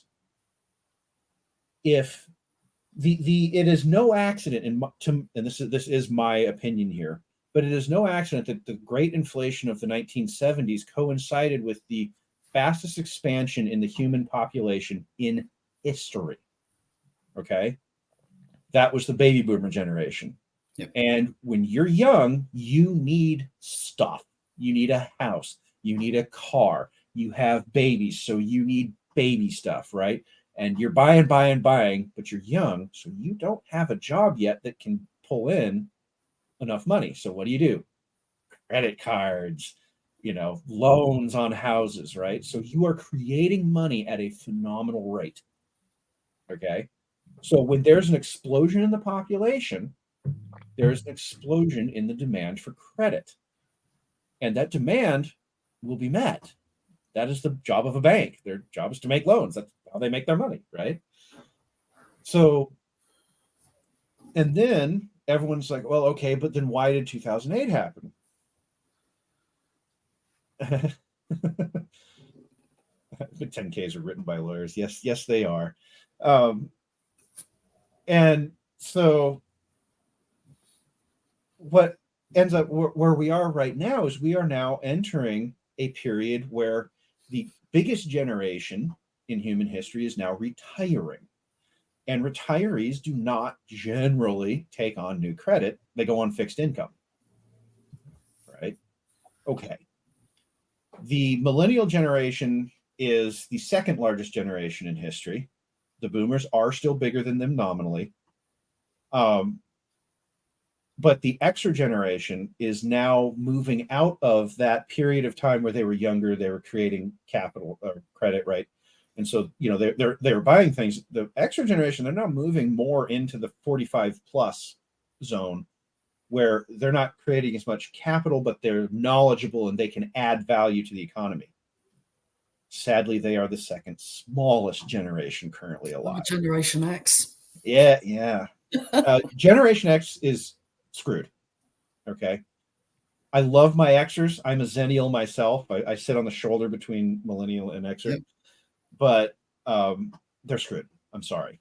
I love you all. Sorry. But y'all are going to have a really hard life. Now, Xer. It already has been, so do you know what? I'm already prepared for it. Well, but a lot of Xers would I say joke, but yeah. Well, but I've heard that from a lot of Xers, and so it's like great, they're ready for it. So think about what's going to happen over the next 10 years, particularly. The boomers are retiring, but 10 years from now, they're going to be aging into coffins. Okay. And people who age into coffins. That's a nice way of saying dying or eating the dirt. I would have just been succinct and said dead, but Well, I'm trying to be nice here. So, and here's the thing about dead people: they're sellers. They had stuff, they had houses, they had cars, they had right, but they don't need it anymore. Clearly, right? And I've certainly never met a dead person who works, right? So they don't need credit anymore. Okay. So when you have the largest generation that's going to spend the next 10 years dying, you are now in a place where the capital destruction is going to mechanically outpace the capital creation. And this will be true until the year 2042. In the year 2042, on average, the millennials move out of their family formation stage where they're in capital, they're in capital taking, so credit takes capital, right? There still has to be a reserve. There still has to be, a backstop for that capital, right? For that credit. Okay. So you are a capital taker. At about 40 to 45, and yes, Sam, there's a reason why we, in the mid to late 30s, men start becoming more valuable, is because they finally got enough knowledge to start producing beyond what they take out of the system. Okay, and this occurs at age 40 to 45. And so those people start to move into capital creation. They say capital creation is literally just producing more than you consume, right? Mm-hmm. Okay. So what ends up happening then is in the 2040s, we will see an echo of what we saw with the boomers in the 1970s and 80s. But capital creation is not inherently inflationary the same way that credit creation is. You'll see a boom in investment in things like green tech or stuff like that, right? But you have to get through this period of capital destruction first. Okay. And that's because dead people are sellers. Dead people don't need a place to live, so they're going to sell their house, right? Because their children already have a house. They don't need another one. And when everyone's dying, you don't need a house to it's harder to rent out a house because there just aren't as many people who need places to live. And so, and I've been chatting with Melody about this occasionally. It's like, we're overbuilding housing right now. It looks like we're not, but we actually are. 10 years from now, we're just not going to need this. Okay. So there is and the ironic thing is that you can actually look back in history, and there's a fellow out there named Neil Howe. I can put his name here in the chat. Sam, this is the book I was reading, by the way, while we were. And he's actually documented this all the way back to the War of the Roses. The current cycle system that we're in is actually originated in medieval England. So there's one for you, Emma. You teach me more about my country than. Well, in the book that I posted here, he does not go into the deep history of it. The book that does that is a book called Generations, and it is a interminable read. This is a much more succinct book. But we can document these cycles of history. They're 80 to 90 years long. The last one culminated in World War II. So we are reaching the end phase of the current one. There's usually some sort of major crisis that represents the final end of the cycle and the rebirth of into the next cycle. That was World War II. For both, World War II is interesting because the England and the U.S. were on the same cycle, and that's because we have a shared history, right? But a lot of Europe got onto the same cycle as a result of us flattening the place and starting over. So they kind of adopted our cycle, and we've actually seen some even Asian countries start to come into that cycle. Russia has come into that cycle as well. Although Russia is going to cease to be an entity of any import here by long before the end of this decade. So, but you can trace all this out, and the interesting thing is, in all of those cycles, it ends with a war between great powers, but there is no great. There are no two great powers in this cycle. There's the United States, and there's the wannabe players. Okay. And everyone goes, oh, China, China, China. I'll put it to you this way. It would cost the United States $10 billion to send China back to the Stone Age. And I do mean the actual Stone Age. We would take a destroyer flotilla, park it in the Western Indian Ocean, intercept all the oil bound for China out of the Middle East. And that's it. That's it for their oil and gas infrastructure. And say, oh, well, what about the stuff that Russia's piping into China? Yeah, pipes don't move. So we send a stealth bomber raid over, bomb the pipelines back to the Stone Age, and that's the end of that. You could also cripple their economy with AI and their actual infrastructure. Oh, I am not going to speak to the small little bits of what I know of the NSA's capabilities, except to say that the MSS, the Ministry of State Security, which is their sort of CIA's analog. Is that like parallel with the Ministry of Magic? Sadly, no. These guys are nasty. I watched a video on it. I mean, being into software, you are more knowledgeable than me on this, but I follow the Y-Files and I love them. And it's probably a bit too, I don't know, dumbed down for you guys, but he did one recently on the AI apocalypse and like just literally set out a scenario. And yeah, it was terrifying. It is. I'm actually less concerned about that, I think, than most people are, because I've worked enough with it to know that there's some pretty severe limitations on AI. Yeah. And frankly, none of that's going to matter, because it's actually really easy to just cut off China from the internet remotely. And that's what we'll probably end up doing. Okay, here's an example. This has nothing to do with China per se, but did you notice that shortly after Russia invaded Ukraine in 2022, that a lot of the botnets on Twitter just kind of disappeared? Like all of a sudden there was a lot less engagement on Twitter. I don't know if you guys are on Twitter, pay attention to that. But in March of 2022, Twitter engagement crashed for a lot of people. And it's because the NSA shredded all of Russia's botnets. They knew where they were. They just left them alone until they got to be annoying enough, and they just shredded them. That's how the U.S. does things. Okay. So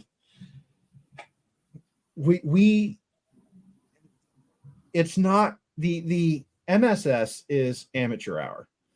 They make these big when you see a security agency making these big splashy statements about how they stole this or that thing, right? Like there was this whole thing about, they stole some technology for the F-35. Very cool stuff. That's actually them acting from a position of weakness. They need you to know how good they are so that you're afraid of them. When was the last time you heard the NSA bragging about something they did? They don't need to, because they can just shred the world whenever they desire. Okay. So there is, and okay, so let's say, okay, that's great, but so we turn off the internet for the Chinese, but they still have this huge military with 600 ships. That's the wrong way to look at it. The United States has 3 million tons of naval shipping. They use long tons, but I think that's an old English metric. The Chinese have 800,000. 60 of their ships can move more than 1,000 miles from their own shores. So yes, they have 600. 60 of them can actually project any sort of power. That is not enough ships to secure oil convoys from U.S. basically piracy. Because what we'd actually do with the oil is we'd intercept it and send it to India. But and the Indians would just, or we could even go so far as to say, yeah, we're not even going to bother. Look, Indian Navy, if you want this oil, we're not going to stop you. And the Indians and the Chinese hate each other with a 2,000-year-old passion, that us Westerners just don't even understand. So the Indians would be like, really? Okay, we need that, and so they, like the global order can break down really fast because the global order is imposed by the United States. The United States Navy is the only Navy that operates in all the oceans of the world. And if the United States Navy looks at somebody and says, yeah, go ahead, be a pirate, then that's it. That's the end of the global order.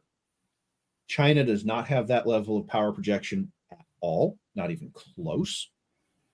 And they can't secure their own shipping lanes. And China has no oil in its own borders. They have to get it from somewhere else. There is some shale oil underneath the mountainous terrain in the south of China. There's actually quite a bit. The problem is that the only place with the technology to even think about accessing it is the United States. And and those mountains are so rugged that we would struggle to do it. The Chinese cannot handle this concept at all. The Chinese are wholly dependent on the United States Navy for their economic and military security. Now, this doesn't mean that President Xi, who is living in an absolute vacuum of knowledge, won't decide to start something. But that'll be the last thing that China does as a unified nation. Seriously. Because the United States will we can shred them, and we can. And the other thing to understand here is that China's surrounded by islands: Japan, Taiwan, the Philippines, right? It has to go through people to get out to the wider world. And it has spent 2,000 years pissing all of those people off. Japan has said that if China invades Taiwan, Japan considers that an invasion of the home islands. When you look at a map of the world, you go, oh, yeah, that makes sense. We can't have China getting an air base directly to the south of Japan. Well, Japan has the world's most technologically advanced Navy in the world. It's better than the United States. Again, I don't want to speak too much to how I know that, but I have friends who used to work in Yokohama. Okay. And he got a peek at their stuff. So anyway, the Japanese would be immediately involved in any sort of Taiwanese invasion, and they would be torpedoing the troop transports. This isn't the English Channel, where it's 20 miles of very calm water, right? The English Channel, by ocean definitions, is a very calm place. Now, I understand that the winds pick up and it can be brutal, but even by that standard, like the Formosa Strait is 90 miles. And if you launch your invasion during the wrong part of the year, you could be launching into a typhoon. Yeah. Okay. Good luck with that. Right. Yep. But it also will take a minimum of 12 hours to sail to anywhere that you can land. because Taiwan, their geography really helps them here. They are mountainous on the side of the island that faces China. So China can't just sail to Taiwan. They have to sail around to the back of Taiwan. So you get all of this notification, right? Like, oh, they're coming at us today. Okay, well, I've got 12 hours to set up my defenses. It's not a lot of time, but it's way more than the Ukrainians had, right? Yeah. Oh, but it gets worse. It is impossible to hide from satellites loading up the troops and the ship on the ships and the supplies on the ships. You cannot hide that. These are fixed locations. They're huge. The supplies have to be brought in, staged to be put on the ship. Like, the satellites are going to see this happening, and it would take about 6 months to set this all up. This is not, oh, we're just running a military exercise on the border of Ukraine, and then, oh, hey, look, we violated the borders, right? No, this is you would have to see it coming. Okay, so you're really going to get 6 months of warning, and the United States would just be stuffing weapons in Taiwan for those 6 months, right? Okay, so China could try something, but the estimates I've seen is that they would lose 1 million people making the crossing. 1 million. And the United States hasn't done anything yet. We haven't even gotten involved. Have you actually, Plutarch, have you seen the demographics in terms of how it angles? Like, we were watching the charts for... So Peter Zion is the guy who's done a lot of this work. China is the fastest aging country on the planet right now. Thanks to the one-child policy, they murdered all of their future 30-year-old people, engineers, and ironically, soldiers. And culturally, China is a familial culture where the younger generation is required by the structure of their culture to financially care for the older generations. Yeah. So if President Xi's ask is, okay, old people, of whom there are a lot, I am going to take 3 million of your children, murder a million of them trying to cross the Strait of Formosa, and then we're going to lose more trying to take this heavily defended island. Okay. All of a sudden, you're telling 2, maybe 3 million elderly people in China that, oh, yeah, you might as well just commit suicide because you have no future. Okay. But in China, this is how revolutions start. So I'm not saying he won't do it, but this is why I say it's the end of China if he does. Okay. It will take him 6 months or how long to get back into the agrarian society? That's if the U.S. gets involved and cuts off their oil. They have oil reserves for about 6 months. So if we cut off their oil, they can last about 6 months, and that's it. And I've never seen a military that can operate without oil. I haven't met one. Yeah. Right. So what all of this ends up being is like, okay, so who is the great power that's going to fight the United States? I just outlined how the United States can end China, for the low cost of $10 billion. Okay, that'll add 10 cents to my tax bill next year, right? Or something ridiculous. It's like $10 to my tax bill to send it.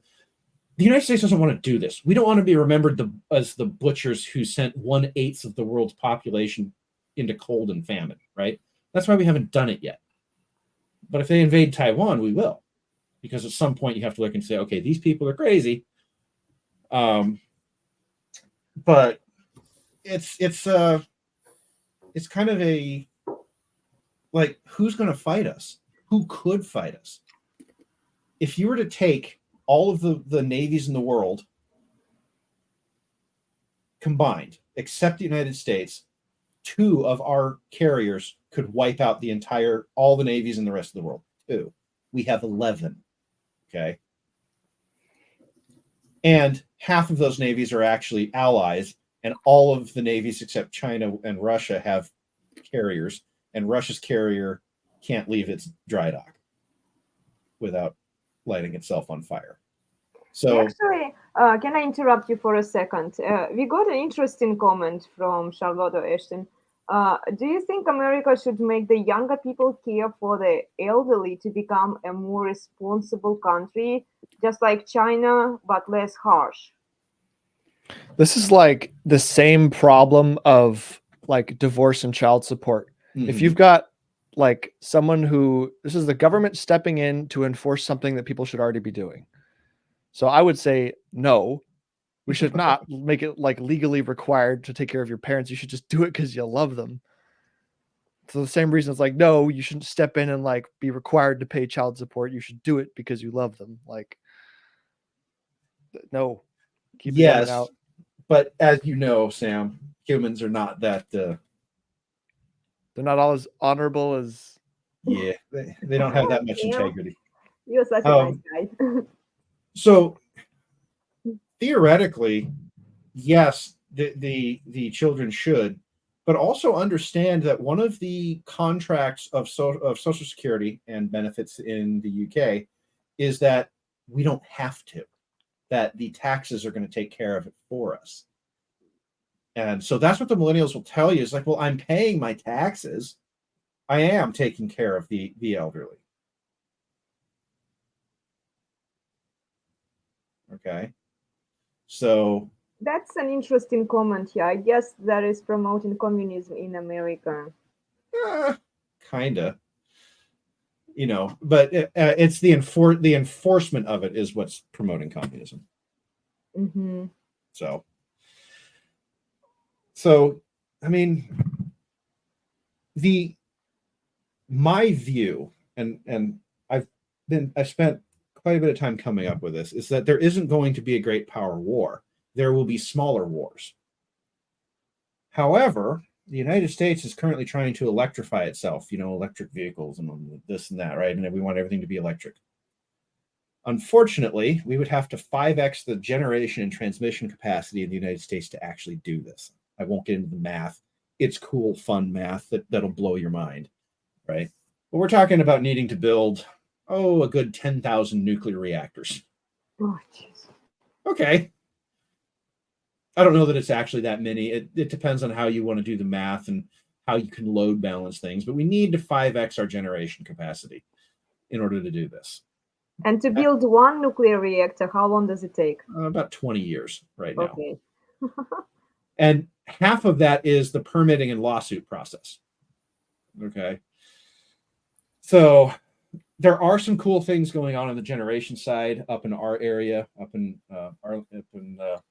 north of us, with fusion. They're building a cool pulse fusion reactor, but it's not a 500 megawatt. It's a 50 megawatt reactor. So we would need to build 10 times more of those than we would of standard nuclear reactors. Like there's a lot to think about. But if you look around at the U.S., look at Texas and look at California. In June of this year, California was begging people not to charge their electric vehicles because the grid just couldn't not produce and distribute enough electricity. Just couldn't do it. The grid was falling over into brownouts. Okay. Texas, slightly different problem because they get hit during the cold, but they had to ask people to turn off their heaters and not charge their electrical cars during winter because they use a lot of wind energy and there was no wind. And when there was wind, it was so cold that the grease in the turbines froze and they just locked up. They couldn't move, you know? So renewables is not the answer. For sort of reference on renewables, if I was to pave every inch of land in the world, I could generate 6.5 terawatts. The United States currently generates 1.2 terawatts, and to 5x our generation capacity, that would take 6 terawatts. I think the rest of the world is going to have an opinion about us trying to pave over their land to generate electricity just for the United States. Mm-hmm. There's just not enough sunlight hitting the earth to use solar. And this is why the German electric grid is currently in the process of imploding, is because they're trying to use solar in a country that is fairly northern latitude and has a lot of cloud cover. It's really cold there. I spent 6 months in Germany in different time frames in Cold and spring and in autumn also, and it's really, really cold. No wonder they're so angry. Mhm. Well, but so like all this is to say that the crisis does not have to be a war. It has been wars, but for the one of the few times in history, we're looking at a period of time where there really is no challenger to the great power of the world. At the same time that the great power is experiencing its own sort of limitations in another way, this energy way. We want energy, we want green tech. Well, okay, I can tell you how to get there. I've talked to electrical engineers about what this actually takes. We need 250,000 new linemen. Okay. The electricians, people just, and that's men. Yeah. And this is dangerous work. Climbing up on a high voltage power line, the death rate on that is shockingly high. Right.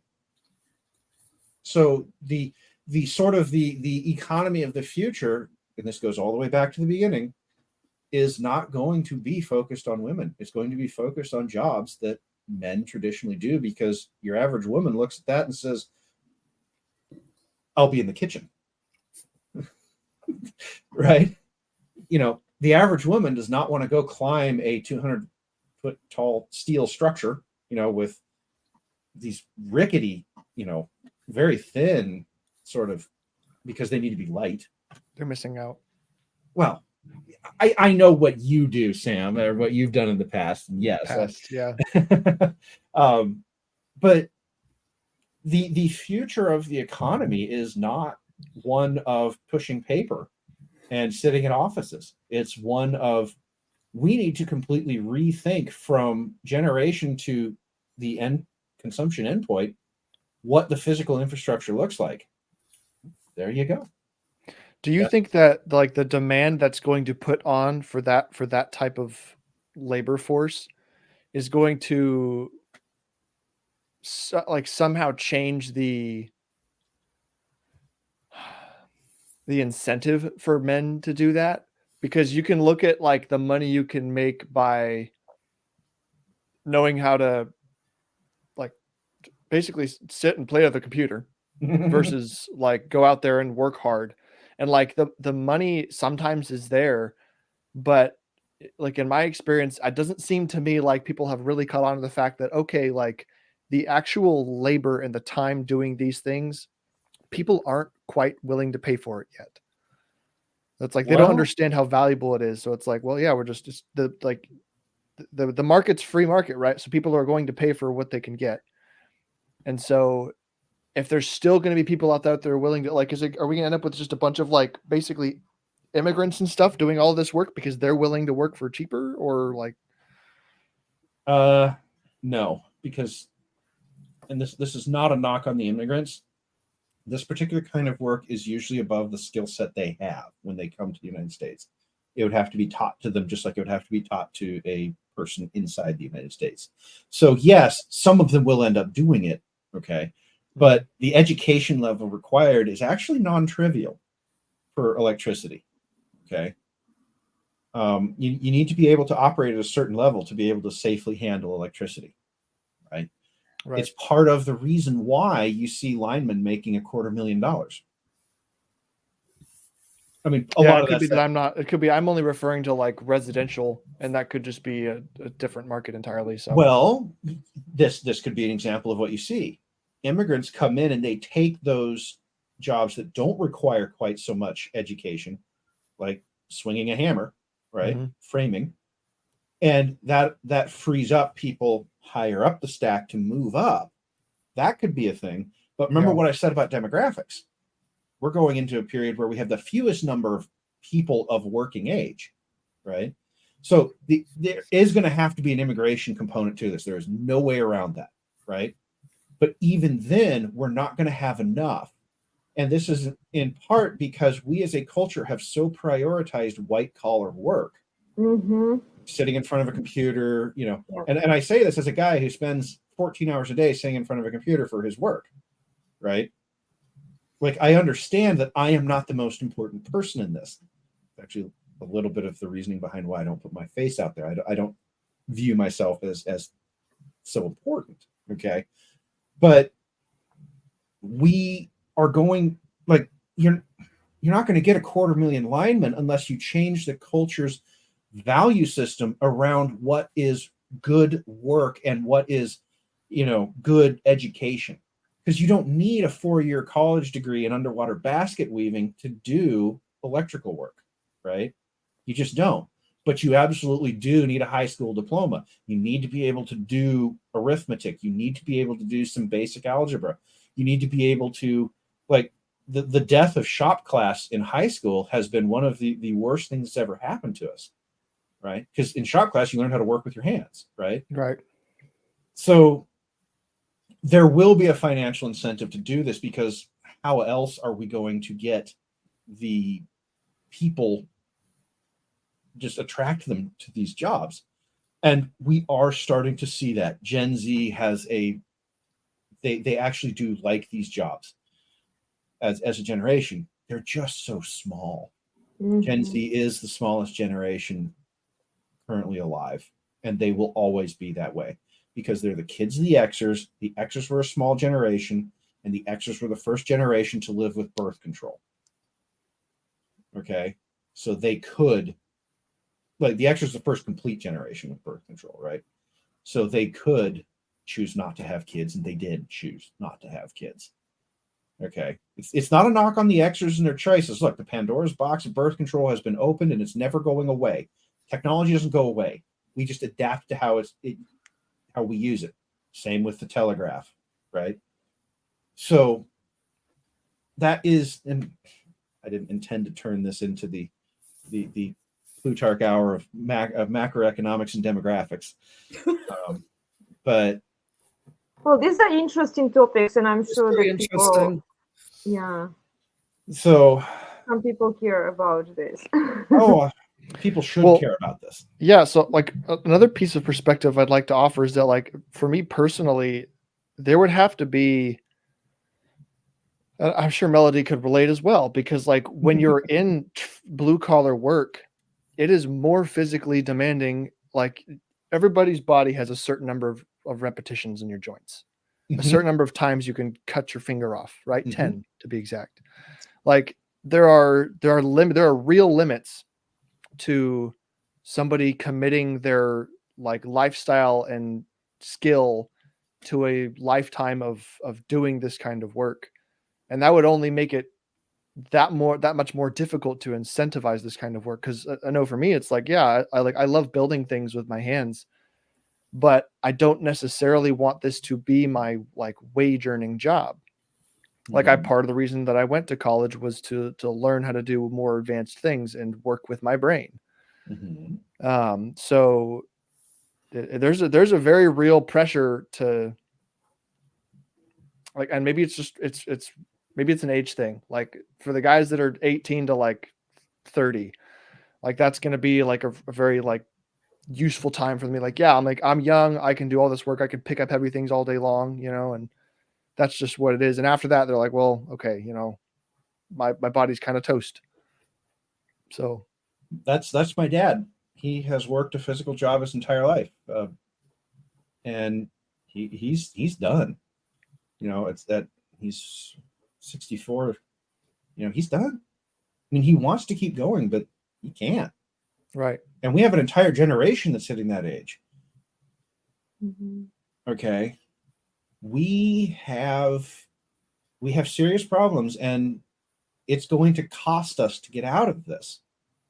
And we have these problems all coming to a head at a time when we are going into a time of capital scarcity, where we're going to have the least amount of financial ability to do this.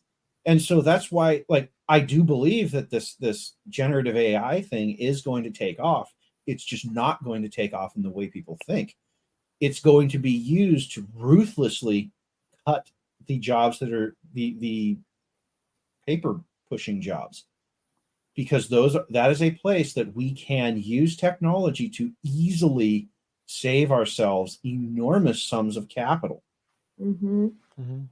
Capital, like, if I have to spend $250,000 a year on an electrician, on a lineman, well, that means that I have to cut 3 jobs at $75,000 a year to fit that in there, minimum, maybe more, right? Okay, well, a 3-to-1 job cut ratio is a depression. Okay, and it's a nasty depression. Well, and also women entering the workforce reduced the salary for men. It did do that. Well, and so what you're going to see is, as we move towards a more physical based economy, that we're going to move back to an economy where men are prioritized in the financial stack, if you will, right? I don't, I'm not sitting here saying I think this is, some sort of oh, this is going to be so great. And so, no, the men are going to pay for this too. As Sam was saying, they're going to pay for it with their bodies. They're going to pay for it with, their time.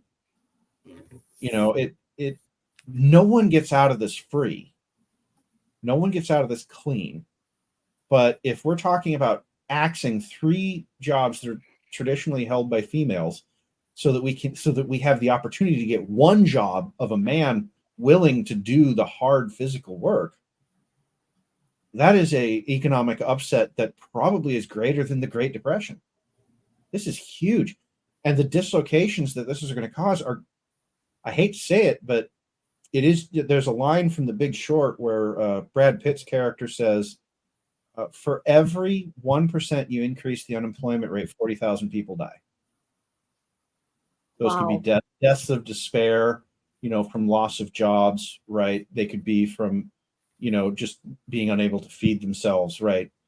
And then he looks back at the 2 young guys he's talking to, because they just made a great trade, and they were betting on the collapse of the American system, and they were dancing. And he just goes, don't dance, because you're celebrating the death of people when you do this. And so I don't want to sit here and say that what I'm saying is some sort of peace and love and a happy solution to this. No, this is terrible.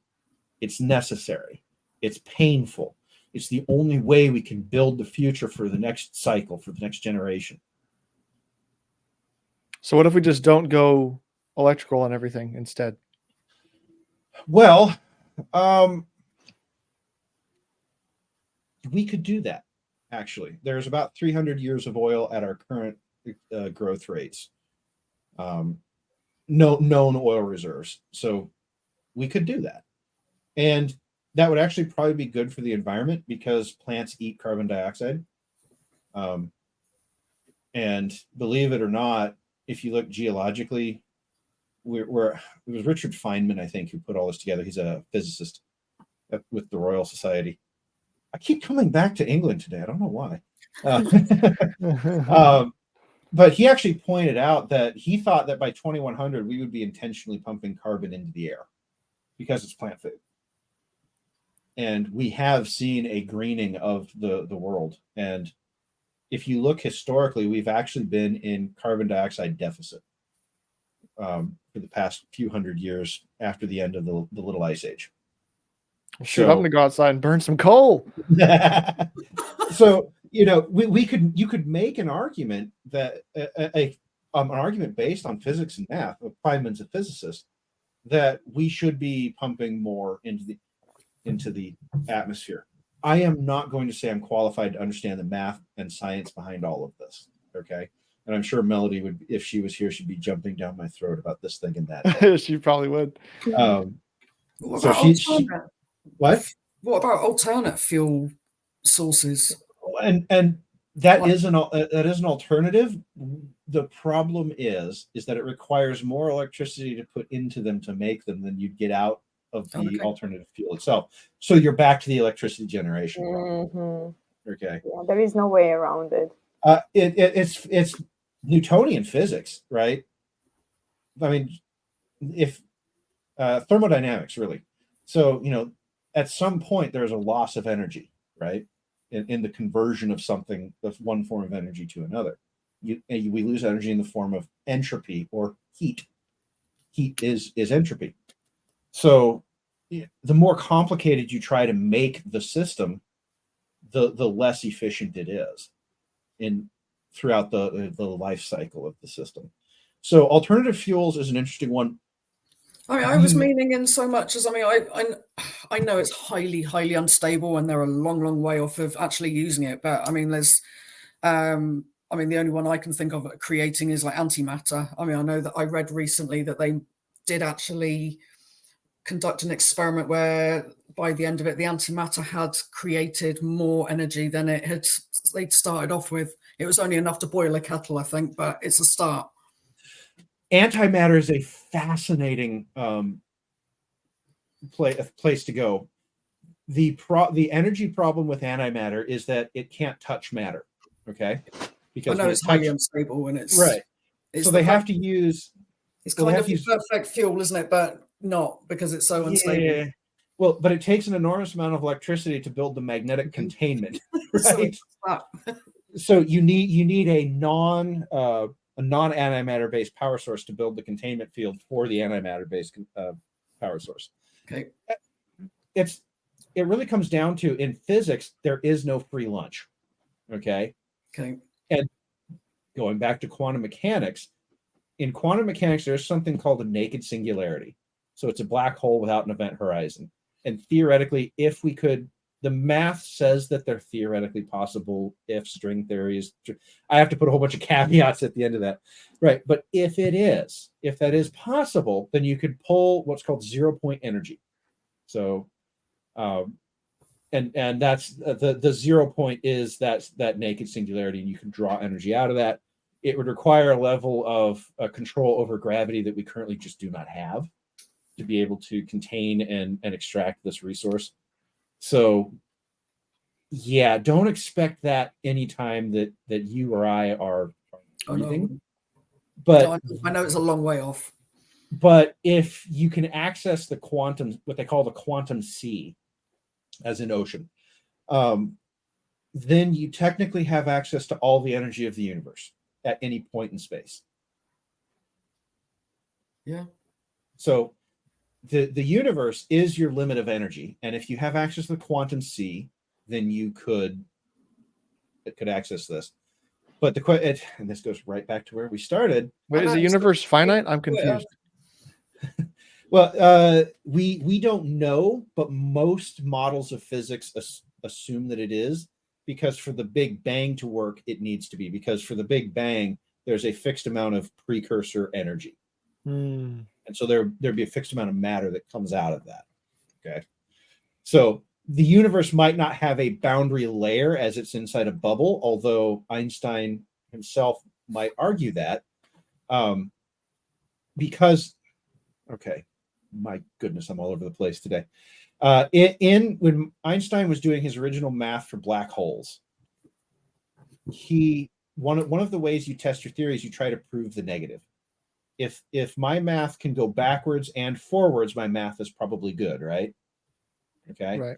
And so he tried to, in order to disprove his theory of black holes, he tried to disprove what we call white holes. And so if a black hole is ever collapsing on itself, then a white hole is an ever expanding boundary layer of light inside which there could exist a universe. Okay. Mm-hmm. And this gets into a whole question of, is a black hole also a white hole? Like there's some trippy stuff out there that I've read that I am not going to get into here, but he could not disprove the concept of a white hole. And so if we are living inside of a white hole, then yes, there would be a physical boundary on it that would be expanding faster than the speed of light, because a black hole is trying to collapse faster than the speed of light. And so a white hole would be expanding faster than the speed of light. These are purely theoretical devices. If we were ever to actually create a white hole, that would destroy the universe, because it's an ever expanding front of light and energy, moving faster than the speed of light. So that's almost more philosophical.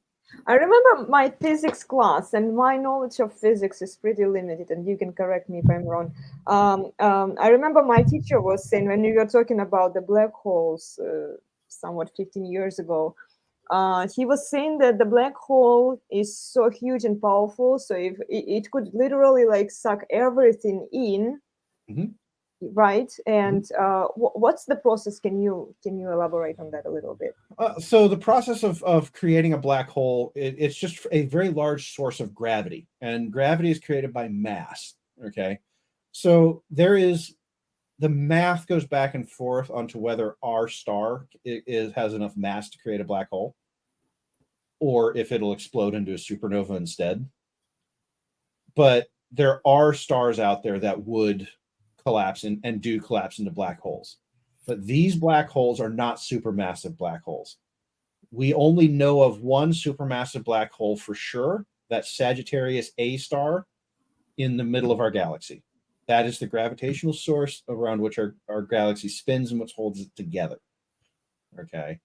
The guy who does a lot of the physics work on this and who did all of the physics for Interstellar is a guy named Kip Thorne. Really smart guy. The equations that you see Jessica Chastain working on the chalkboards, those are his actual equations, and he wrote those for her so that she could work with them. So the math you see on the chalkboards is real. Okay. It's a very realistic movie, and I'm probably gonna, now that I've talked about it so much, make Elena watch it tonight. Let's rewatch it. Yeah, it's been a while. So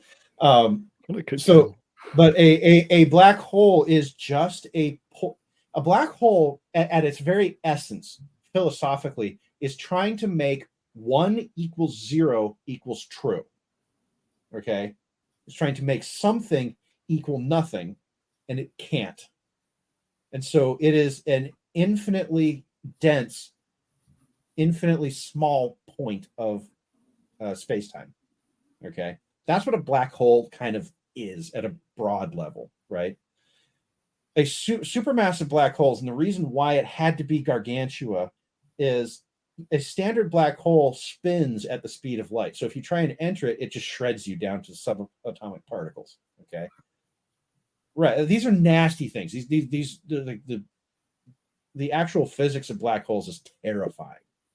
But but supermassive black holes spin slower. And so the theory goes that you might be able to survive that process of crossing the event horizon. We don't know, right? And in any serious sort of science that talks about this, you need to have some control over quantum physics to be able to do this. You need to have some control over gravity. Like you could build a gravity bubble around a ship, and then that gravity bubble could counteract some of what's going on around the event horizon. And then you could you would have to like physically build it, right? It's not like you build it in your mind. Oh yeah, no, this is all physically built stuff. This is I'm sorry, no one you can't manifest the gravity bubble? No, because gravity bubble the size of Gargantua would eat Earth in microseconds, in nanoseconds. And that's why the only, when we talk about, the sort of, oh, we'll just change your vibrations. It's like, okay, your ego is the size of Gargantua, but that's about it, right? You as a human do not have the ability to control the quantum sea.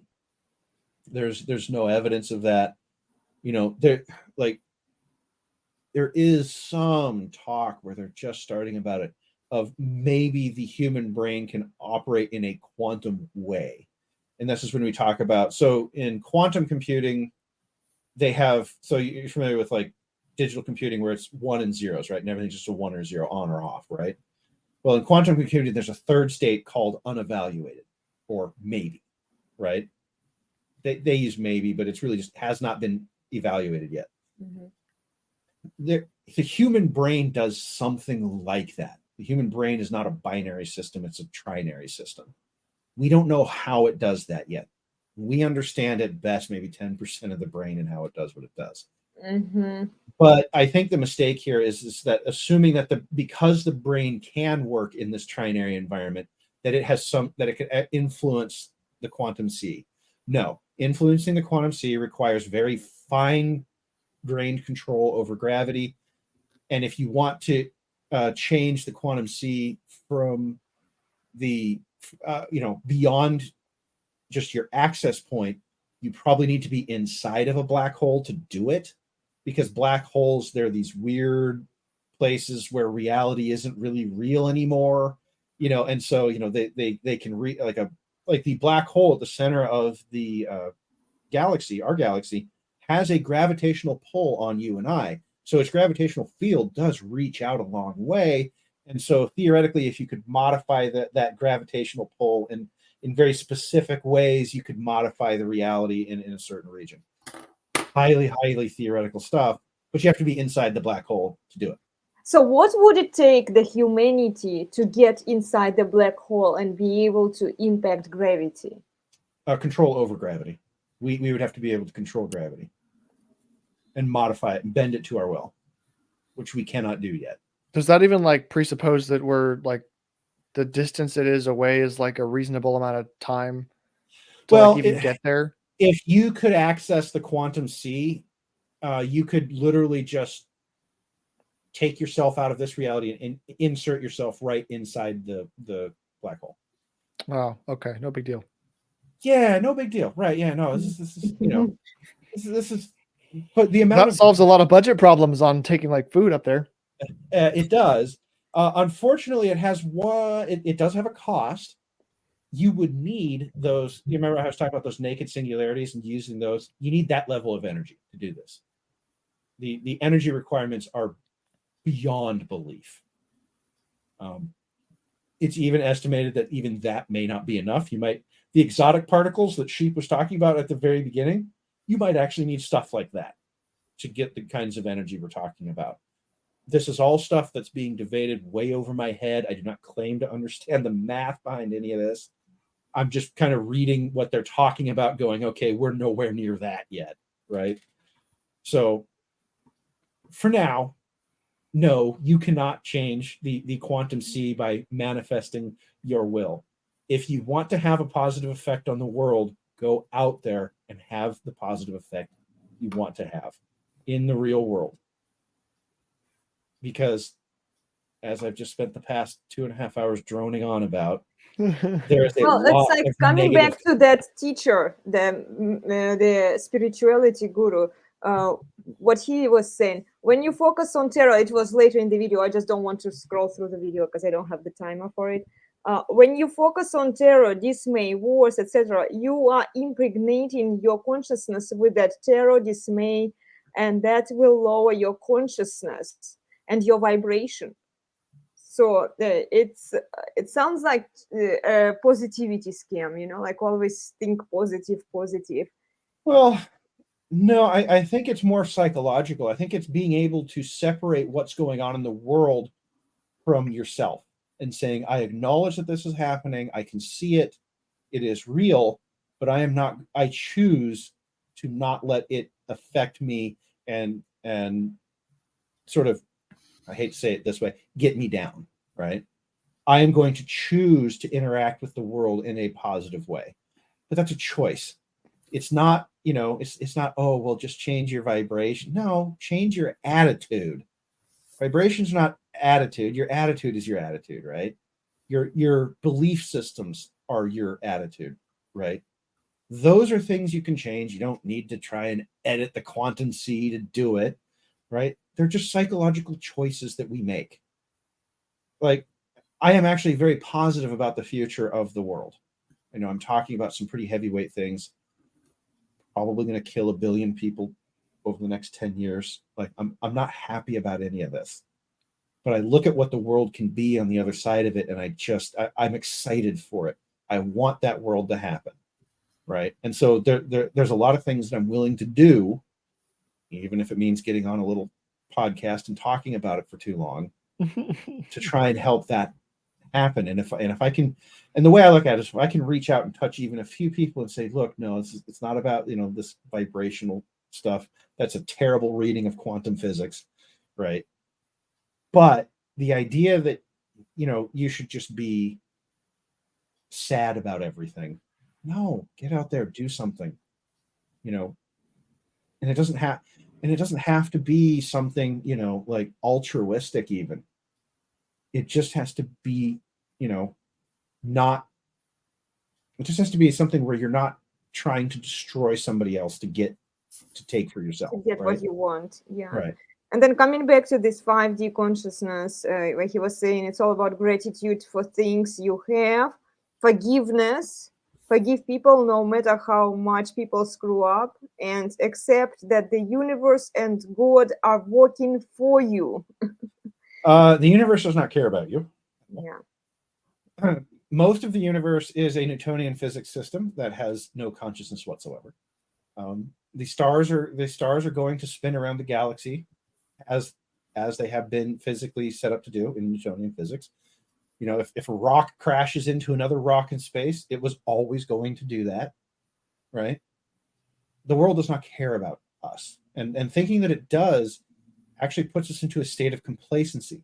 It's how we end up in these situations where now we have to go through the pain of killing 1 billion people through famine and war and whatnot, because we stop thinking that we start thinking that all we have to do is pray hard enough. Right? No. Preach. Right? No, it is not enough to just pray to whatever your God is, right? And say, oh well, I did my job, I prayed. No, not good enough. Sorry. Yeah. So, be the change you want to see is better than, oh well, just your 5-dimensional conscious. Oh, what? Yeah. It's like, no, sorry. It has nothing to do with the 10 dimensions of string theory. Sorry. I mean, the things he's talked about aren't bad. They're not bad things. It's just nothing to do with being able to edit the reality around you by willing it, Nope, you got to go do those things. Sorry, guys. And it's frustrating because yoga teachers and spirituality teachers, they have a lot of influence. They have a lot of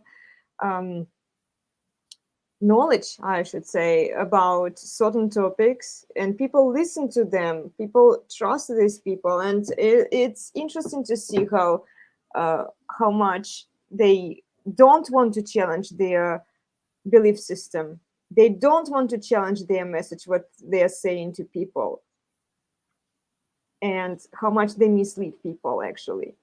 Because what it leads us to, it fulfills this female primary that forgive everyone, no matter how much they screw up. So we close our eyes on bad behavior and the wrongdoing of people, but only for women, because men still need to pay for their bad choices. Men should be accountable, right? But women, it's like we can close our eyes on what women are doing. If she cheated on her husband, oh, not a big deal, And then the problem is that they get a lot of clout and a lot of followers from women. Women are the ones, if you actually analyze the content of this spirituality yoga instructors who are promoting this kind of quantum physics, vibrations and waves, and they're talking about consciousness. What frustrates me most is I spent many years studying psychology, and we were talking about neuroscience a little bit in the psychology class, and how brain actually works, so what is cognition, what is cognitive psychology, and etc. And like years of study, and I'm not even claiming myself an expert there, right? But these teachers who are completing some TTC, yoga teacher training, they think that they have the right to talk about these topics, and nobody is holding them accountable. Nobody is calling them out and saying like, look, this is untrue, because science people are busy doing something else. They are focusing on other things they are doing, and most men who don't want to deal with this bullshit, they just take me out of there. I'm doing what I'm doing. I'm focusing on my thing only. So there is no intervention into what is going on social media, and there are a few people who do it, but it's like, good luck convincing other people to watch and listen. And just start clipping this. I mean, like I am not an expert, and I'm sure the scientists would have all sorts of issues with how I said what I said. And one of the problems with scientists is that they're so focused on getting the science right that it's like, yes, guys, I know I'm not saying it right. what I'm trying to do is really talk about how they've perverted your science so much into this woo-woo fantasy stuff, right? That, you know, like I'm really not trying to speak about the science that accurately here, guys. You know, and I don't need to show that it's a lot of just nut bar. But, you know, the reality is that the only way to overcome this is to come out and say, well, yeah, that ain't how this works. And then you put an alternative message out there that says, okay, but you can actually go do something in this physical world right now to actually try and fix the problem you see. And that will have a benefit. But praying and to you know, whatever, or, you know, meditation is good for you. I will close my eyes and, you know, and I will clear my brain sometimes if I've got a really hard problem I'm working on, right? It's just not a bad concept, but don't think that you're going to start altering reality with it. Yeah, right. Right. These are what we call nominal. The spelling of the word, it doesn't come across very well in voice, or noumenal. So if you have a phenomenon, which is external, then noumenal is internal, right? These are sort of internal things. You can work on yourself, but they're not going to directly impact the world around you. If you work on yourself and you can become a more centered, stable person who is not so affected by everything that's going on around, then yes, you can be that benefit later. But it's not about vibrations. It's not about multidimensional physics. It's about having the mental fortitude to look inside yourself and go, I need to fix this, this, and this. Oh, and now that I've done that, I actually have an opinion about the world around me, right? Jordan Peterson, he actually talks about this, and he's a psychologist. I don't agree with everything he says, but I think he's onto something here when he talks about learn how to clean your own room first, right? If you can't take care of yourself, what right do you have to tell other people how to take care of themselves? And not only that, but when you do figure out how to take care of yourself, you can help others better than if you didn't. Correct.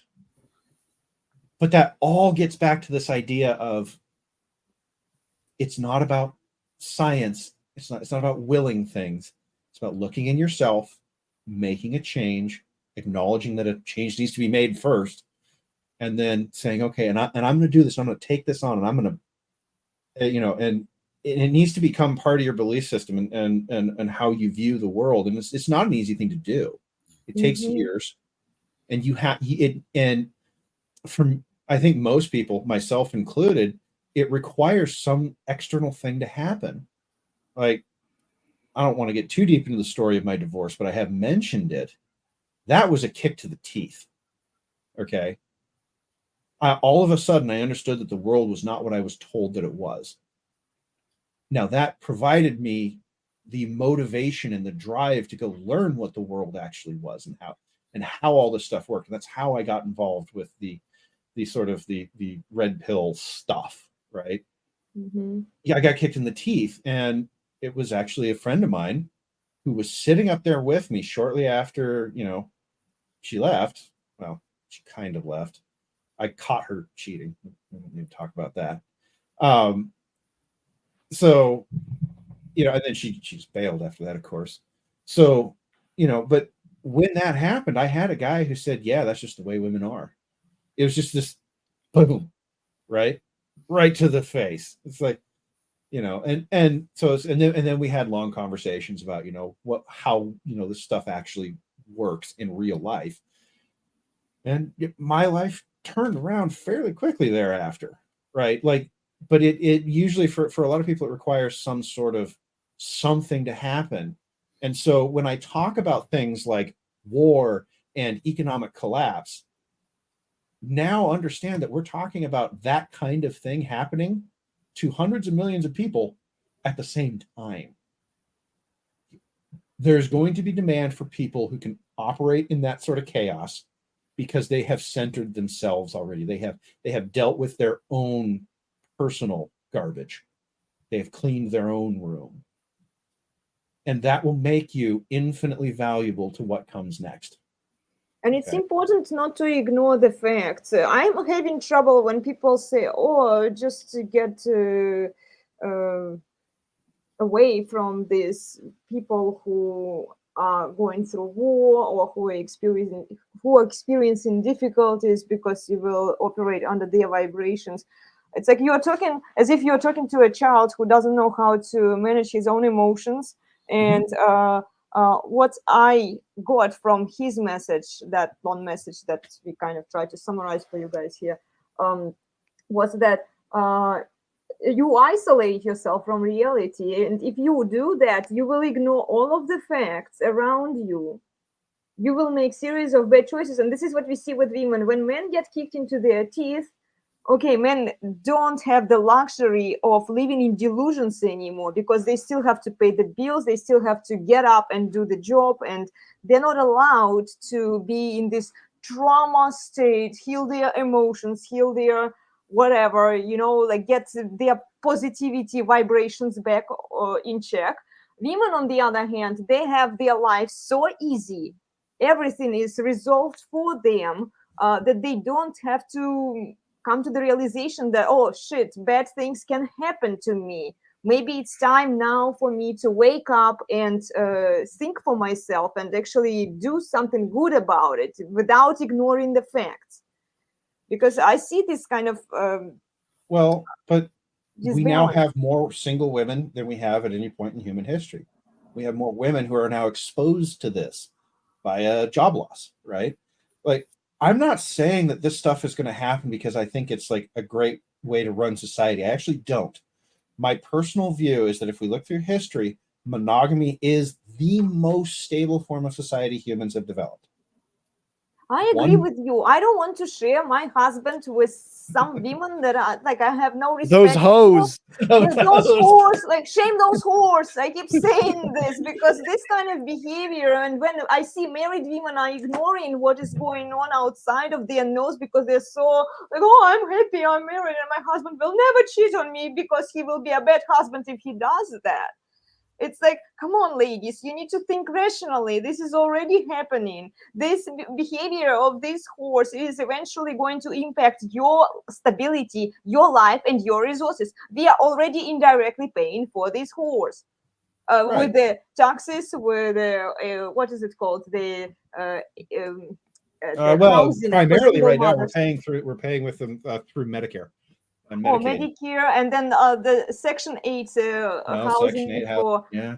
You know, for if you single don't pay your mothers. taxes, you don't have this problem. Yeah, no, they just come at you with guns. Yeah, right. So make sure you So, stack up on guns.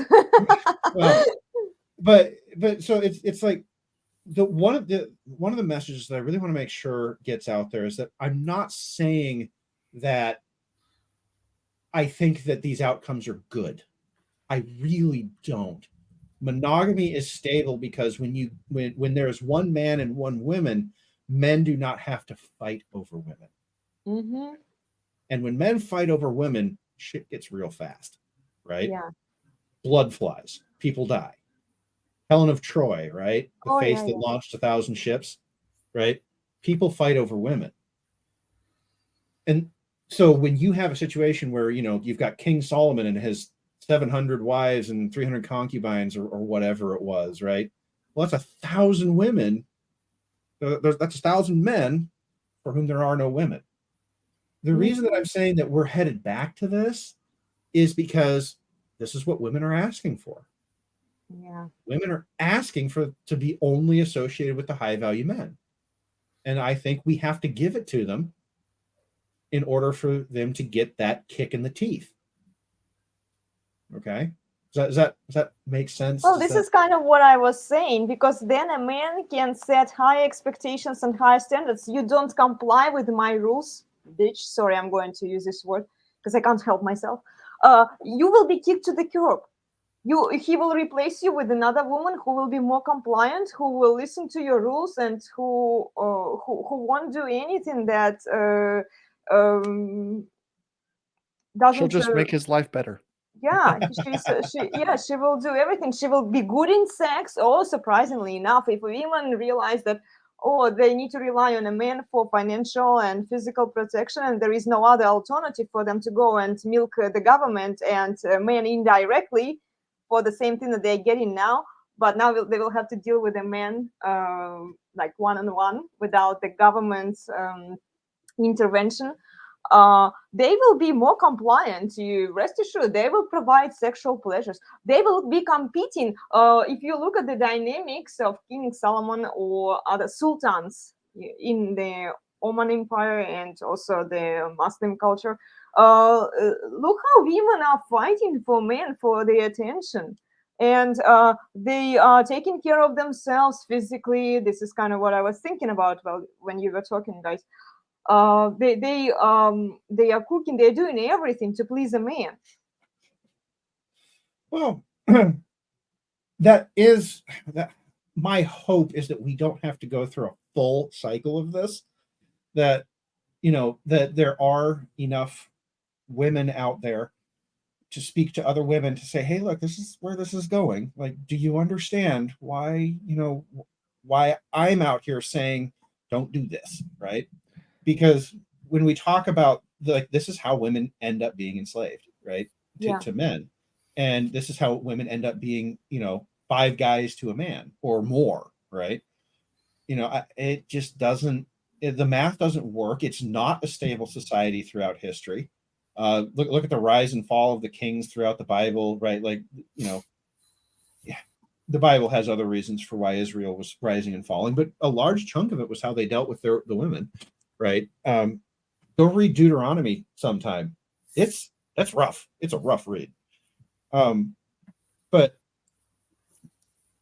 we had, for a small mote of time in the grand scheme of things, we had probably the best society that humans have ever constructed, the best culture that we've ever constructed. Yes, now, and we pieced on it. Well, we got a bit ahead of ourselves, I think. Mm-hmm. And choices have consequences, but they never have the consequences that we think the choice is going to have. Mm-hmm. And so that would be my message to people in general is you are actually going to get exactly what you asked for. The women are going to get exactly what they asked for. The women are voting this way. They're, they want this. They want the women have never had a problem for biological reasons sharing men. We can go back to, like World War II and the whole war brides phenomenon where, French women were shacking up with the German occupiers. And then there was this whole thing about cutting their hair after the liberation to shame them. Like everyone knew who they were, right? But it is a biological necessity for women to behave that way. So I personally don't look at it and go, well, they shouldn't have done that. It's like, well, yeah, but that's how they're wired to behave. Okay. So, just accept that, but that's where this goes. If you women want the high value men, that's great. You have to share because there aren't many of them. There never can be because it's a bell curve. Distribution of humanity sits on a bell curve. You want the top 5% of guys, well, that's way out there on the edge of the bell curve. And if there's more high value guys, that just means that the bell curve just got even bigger on the in the middle part, right? The fat part got bigger, right? The percentage of high value guys is never going to change. The percentage of guys who can do this is never going to change. There might be more of them nominally, but that is never actually going to change. And so, okay. And the men, men are going along with this. I don't think they should, but they are because only those men who have the resources, they probably don't mind that. But as you said before, most men are okay with this. There was a comedian I saw. It's a bit, of course, but he's talking about attending a feminist rally. And and the feminists are like, oh yeah, free the nipple, and the guy's going, oh yeah, free the nipple, and the girls are going, oh, we need free birth control, and the guy's going, this sounds great, yeah. Why? Because it makes it easier for him to have sex without consequence, which is the ideal state of men. The concept of sex without consequence to men is just right? Like that is peak man. And so what feminism has done is created a society that caters to the men who can provide, who can get the most of that, who can take the most of it. Yeah. I don't know. So to play like devil's advocate here, if you were to think about, like monogamy, it seems like it's been a good model for raising children, stability, things like that, for various reasons. But from the perspective of, let's say I'm a man with just so many resources that I am capable of giving a good life to like multiple women and like multiple families, even, let's say. So like, what do you think is inherently like bad about that idea? It's like, if I'm capable, So why shouldn't I? I know a little bit of your history, so I'm going to point to the story of David and Bathsheba. Okay, it incentivizes the men in power to because there's now an imbalance between the number of men and the number of women. It incentivizes the men in power to create situations that kill men in large numbers. Okay, because now you have an excess of men. You see, and what do I do with this excess of men who never have an opportunity with a woman? We're actually seeing something like this happen in China right now because of the one-child policy and their patriarchal society. They preferentially aborted the females, so there are no longer enough females just by technological means. There are now far more males than females, and so they now one of the reasons that China might actually invade Taiwan is to get rid of their excess males. It almost becomes a requirement to start wars when you have an imbalance between male and female relationships. It sounds horrible to say, but one of the things that women do is they I don't want to say sedate, but they calm men down. A man who is sexually satisfied, who is physically satisfied, like food, stuff like that, he's not that interested in going and starting a fight. Right. Okay. But if there is no woman available to do that, somebody's going to start a fight. So that would be sort of like, I understand what you're saying, where, if a man has the ability to take care of multiple women, why shouldn't he? Right. Like, and from the perspective of women, that sounds great. They get the lifestyle, but it actually has very long-term negative effects on the stability of the society. Yeah. So if the society is set up where a man can do that, and then because basically the reality is that if there's like, the 5% of guys or whatever, right? So what is that? 1 out of 20. So 1 out of 20 guys is like on that level where, let's say, he could get all of the girls, whatever. So he's got 20 women, and the other 19 guys have none, but the other 19 guys are like not attractive to the women anyway. Whereas like, because when you're saying otherwise, it's like, okay, if it were a fair situation and we were trying to like calm these men down theoretically with the women and have these relationships exist, like for that to happen, the women need to be attracted to the other 19 men. And if the situation is that these 19 men just aren't attractive for various societal reasons, then yes, how do you fix that? Well, so what was different before the internet revolution versus after? And I kind of gave it away there, right? And we've talked about this. Prior to the internet, your pool of potential mates was region based, right? Okay. Now with the internet, a woman in the United States can go post a bikini pic and the entire world can see it. So the emir in Qatar or the sultan in Saudi Arabia, he can see that and he can say, oh, well, that's gorgeous. I want to import that for a week. And then we get the Dubai porta potties. Okay. Mm-hmm. Long story that I am not going to repeat here. But so by taking the sexual marketplace and globalizing it, we have made all high value men anywhere in the world accessible, right? So the question is, so my question to you would be, is it that men are less attractive than they were 50 years ago? Or is it that the choice of females, or that the options available to females has exploded in availability, and so there is no longer any need to choose from what's around you? I would believe it's largely transparency, because the whole like sexual market value thing is more based around like apparent sexual market value, which is entirely a function of your selection. So if a girl's on an island with 10 dudes who are ugly, she's going to like think one of them is the most attractive, and like Yes. that'll resolve itself. But if you plug her into the internet, and it's like, okay, well now all of a sudden like all of those guys are unattractive. Right. So yeah. So how do you fix this? Blow up the internet. No, not actually blow up the internet, but what you're going to see is that as the global system disintegrates, as the global economic system disintegrates, so too does global access. While the internet might be there and she might be able to see the guys, she won't be able to reach them anymore. Okay.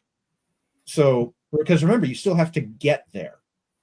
Okay. And you say, oh, well, but OnlyFans, they can just pay for the, yeah. But I mean, I'm talking about plunging 1/8 of the world's population into a no electricity future. Okay. Without electricity, OnlyFans don't work.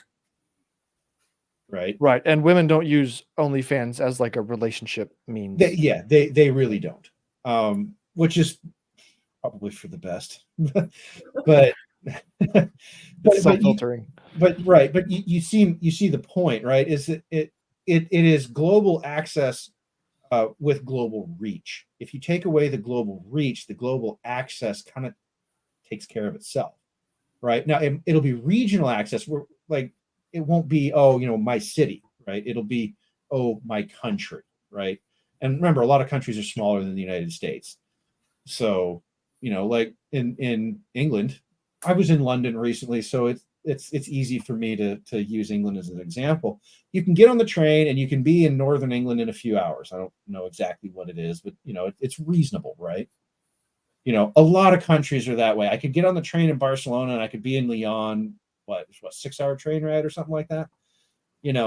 So the regions, the regions will become sort of the pool, and the technology will help connect the regions that way.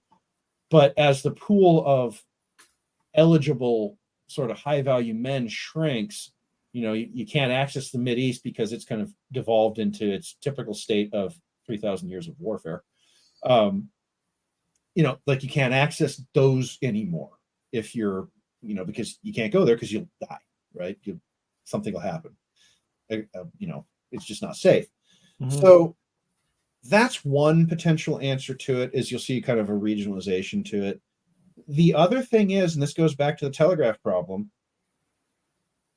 you can see that as we adapt to this, the younger generations, and you're starting to see some of this, for example, the Gen Zers are now becoming famous for not buying smartphones. They buy flip phones because they don't want to be that connected to the world.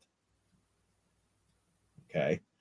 So some of this ends up being reactionary to itself. And the cycle that I was talking about with the turnings is what we call a dynamically stable system.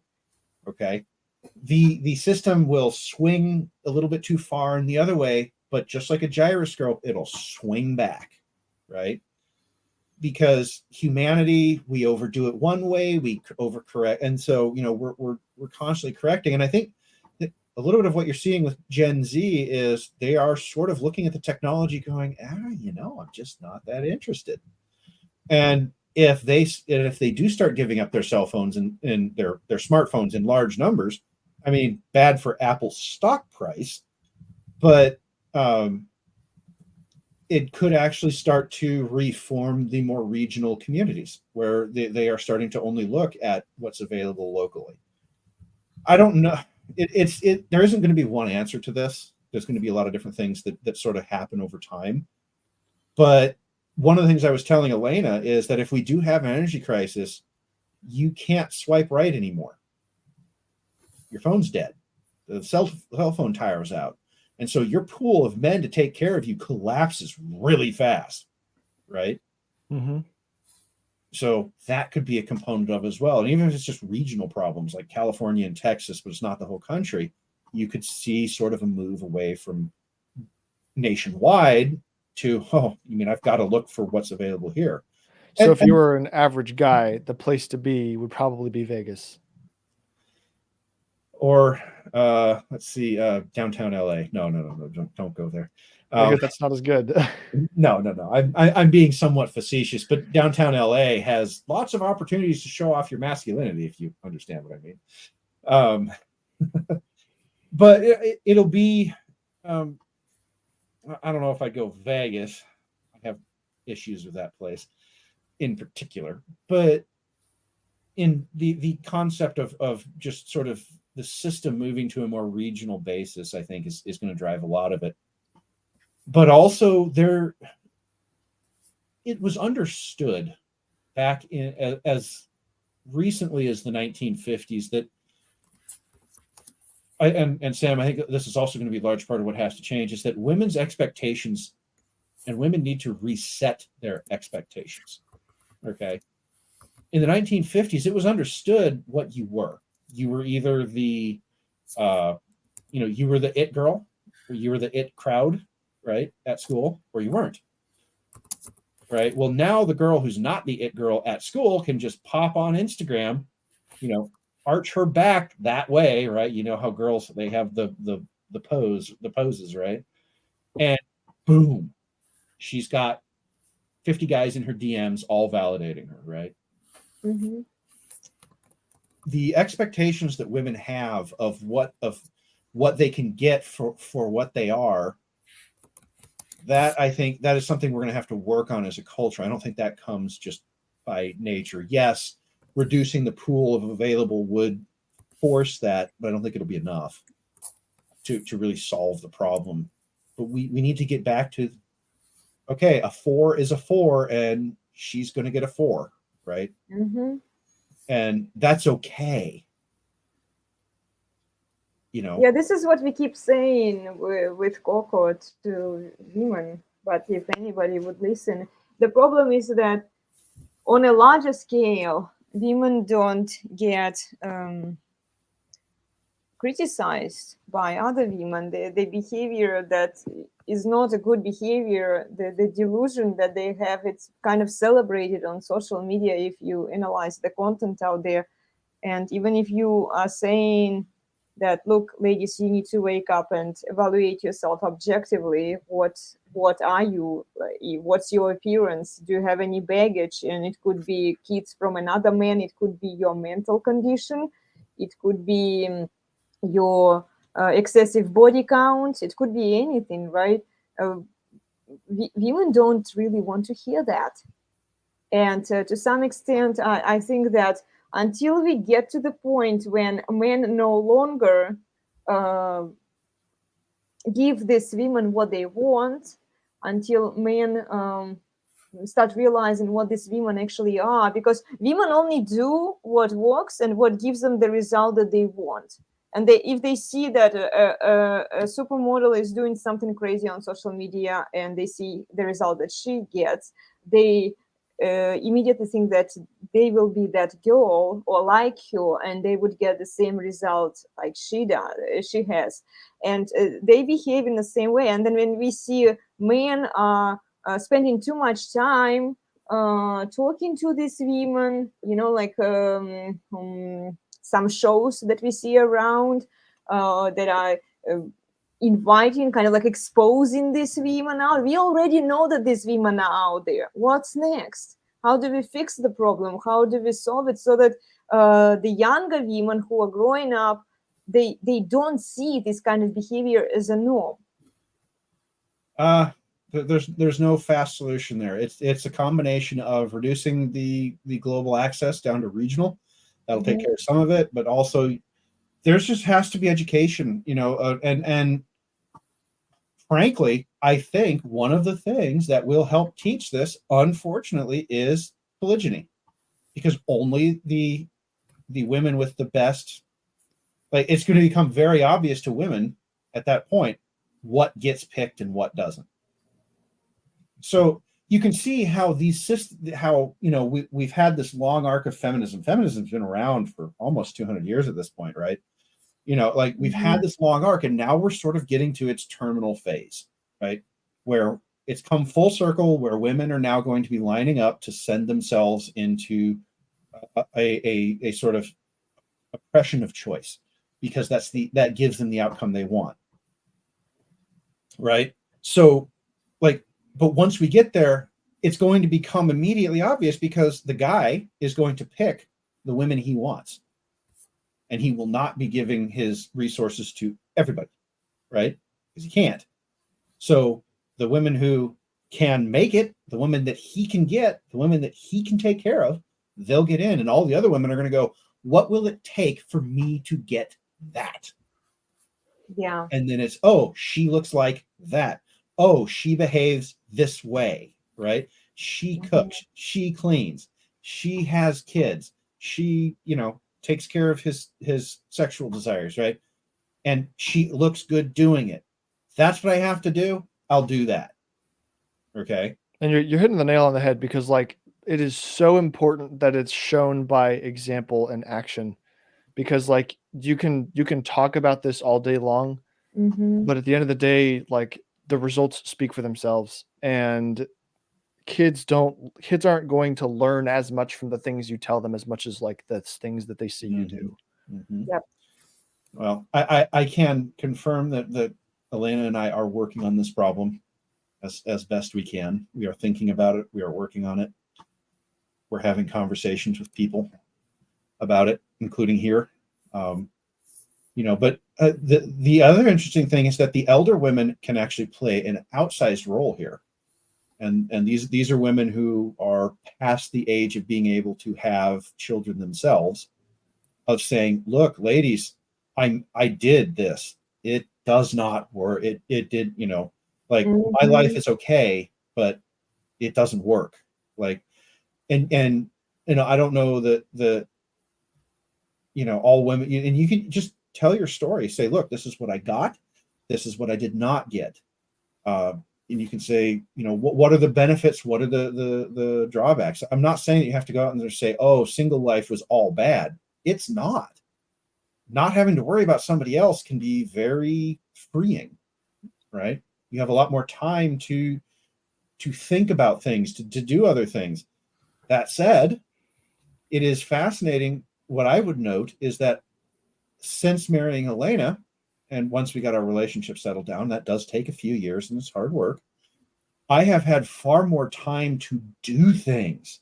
I have gotten more done. Why? Because she goes and buys groceries. I don't have to do that anymore. It's an hour that I get back, right? There is a benefit to having somebody else in your life. And it's not a tangible benefit necessarily, but until you've lived it, and you can say, look, and so, the elder single ladies can say, look, I have to take care of everything. I've got to take care of all my own bills. I've got to take care of all my own food. I've got to take care of all my own chores, right? Now, Elaine and I, we've come up with our own particular balance. I like to do my own laundry. I like it done a certain way. I do it a certain order, right? So she doesn't do my laundry. Okay. But she does all the food shopping. I have no interest in it. Food is purely functional for me. I put it in me so that I can get back to work, right? So, and that's the other thing is to say is, look, it doesn't have to follow some sort of cookie cutter. You are allowed to sit there and work out with the other person what works and what doesn't. But you have to accept that there are going to be things placed on you that maybe you don't want to do. But if you do them, that person can provide more of what they are good at to you. because you Right. can't be good at everything. I was when Melody was saying that she works hard. My concern would be for even single women who are hardworking women and who are rational and they are doing everything to be a valuable member of our society. The biology and then the sexual market value, it still works against you. It still works against female nature. And then for how long can you be that strong and independent?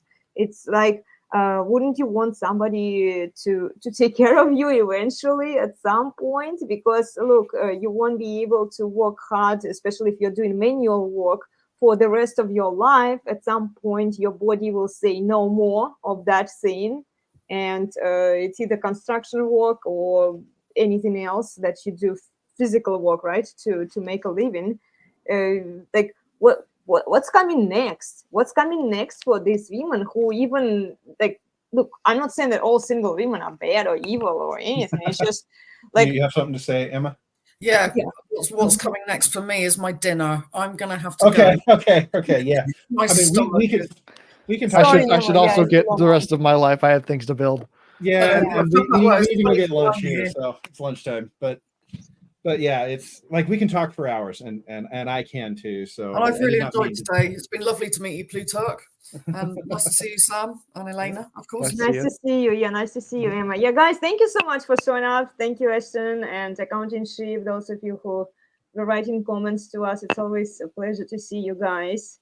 We are going to call it done. It's a long live stream, and we were supposed to talk about one topic, and we were all over the place. But this way, you can get a full picture of what's kind of coming and why we are telling you what we are telling you. Especially in the shorter videos. Okay, I'll see you soon, guys. Take care. Remember to like, share, and subscribe if you haven't done so already. And have a wonderful day. Bye. Bye.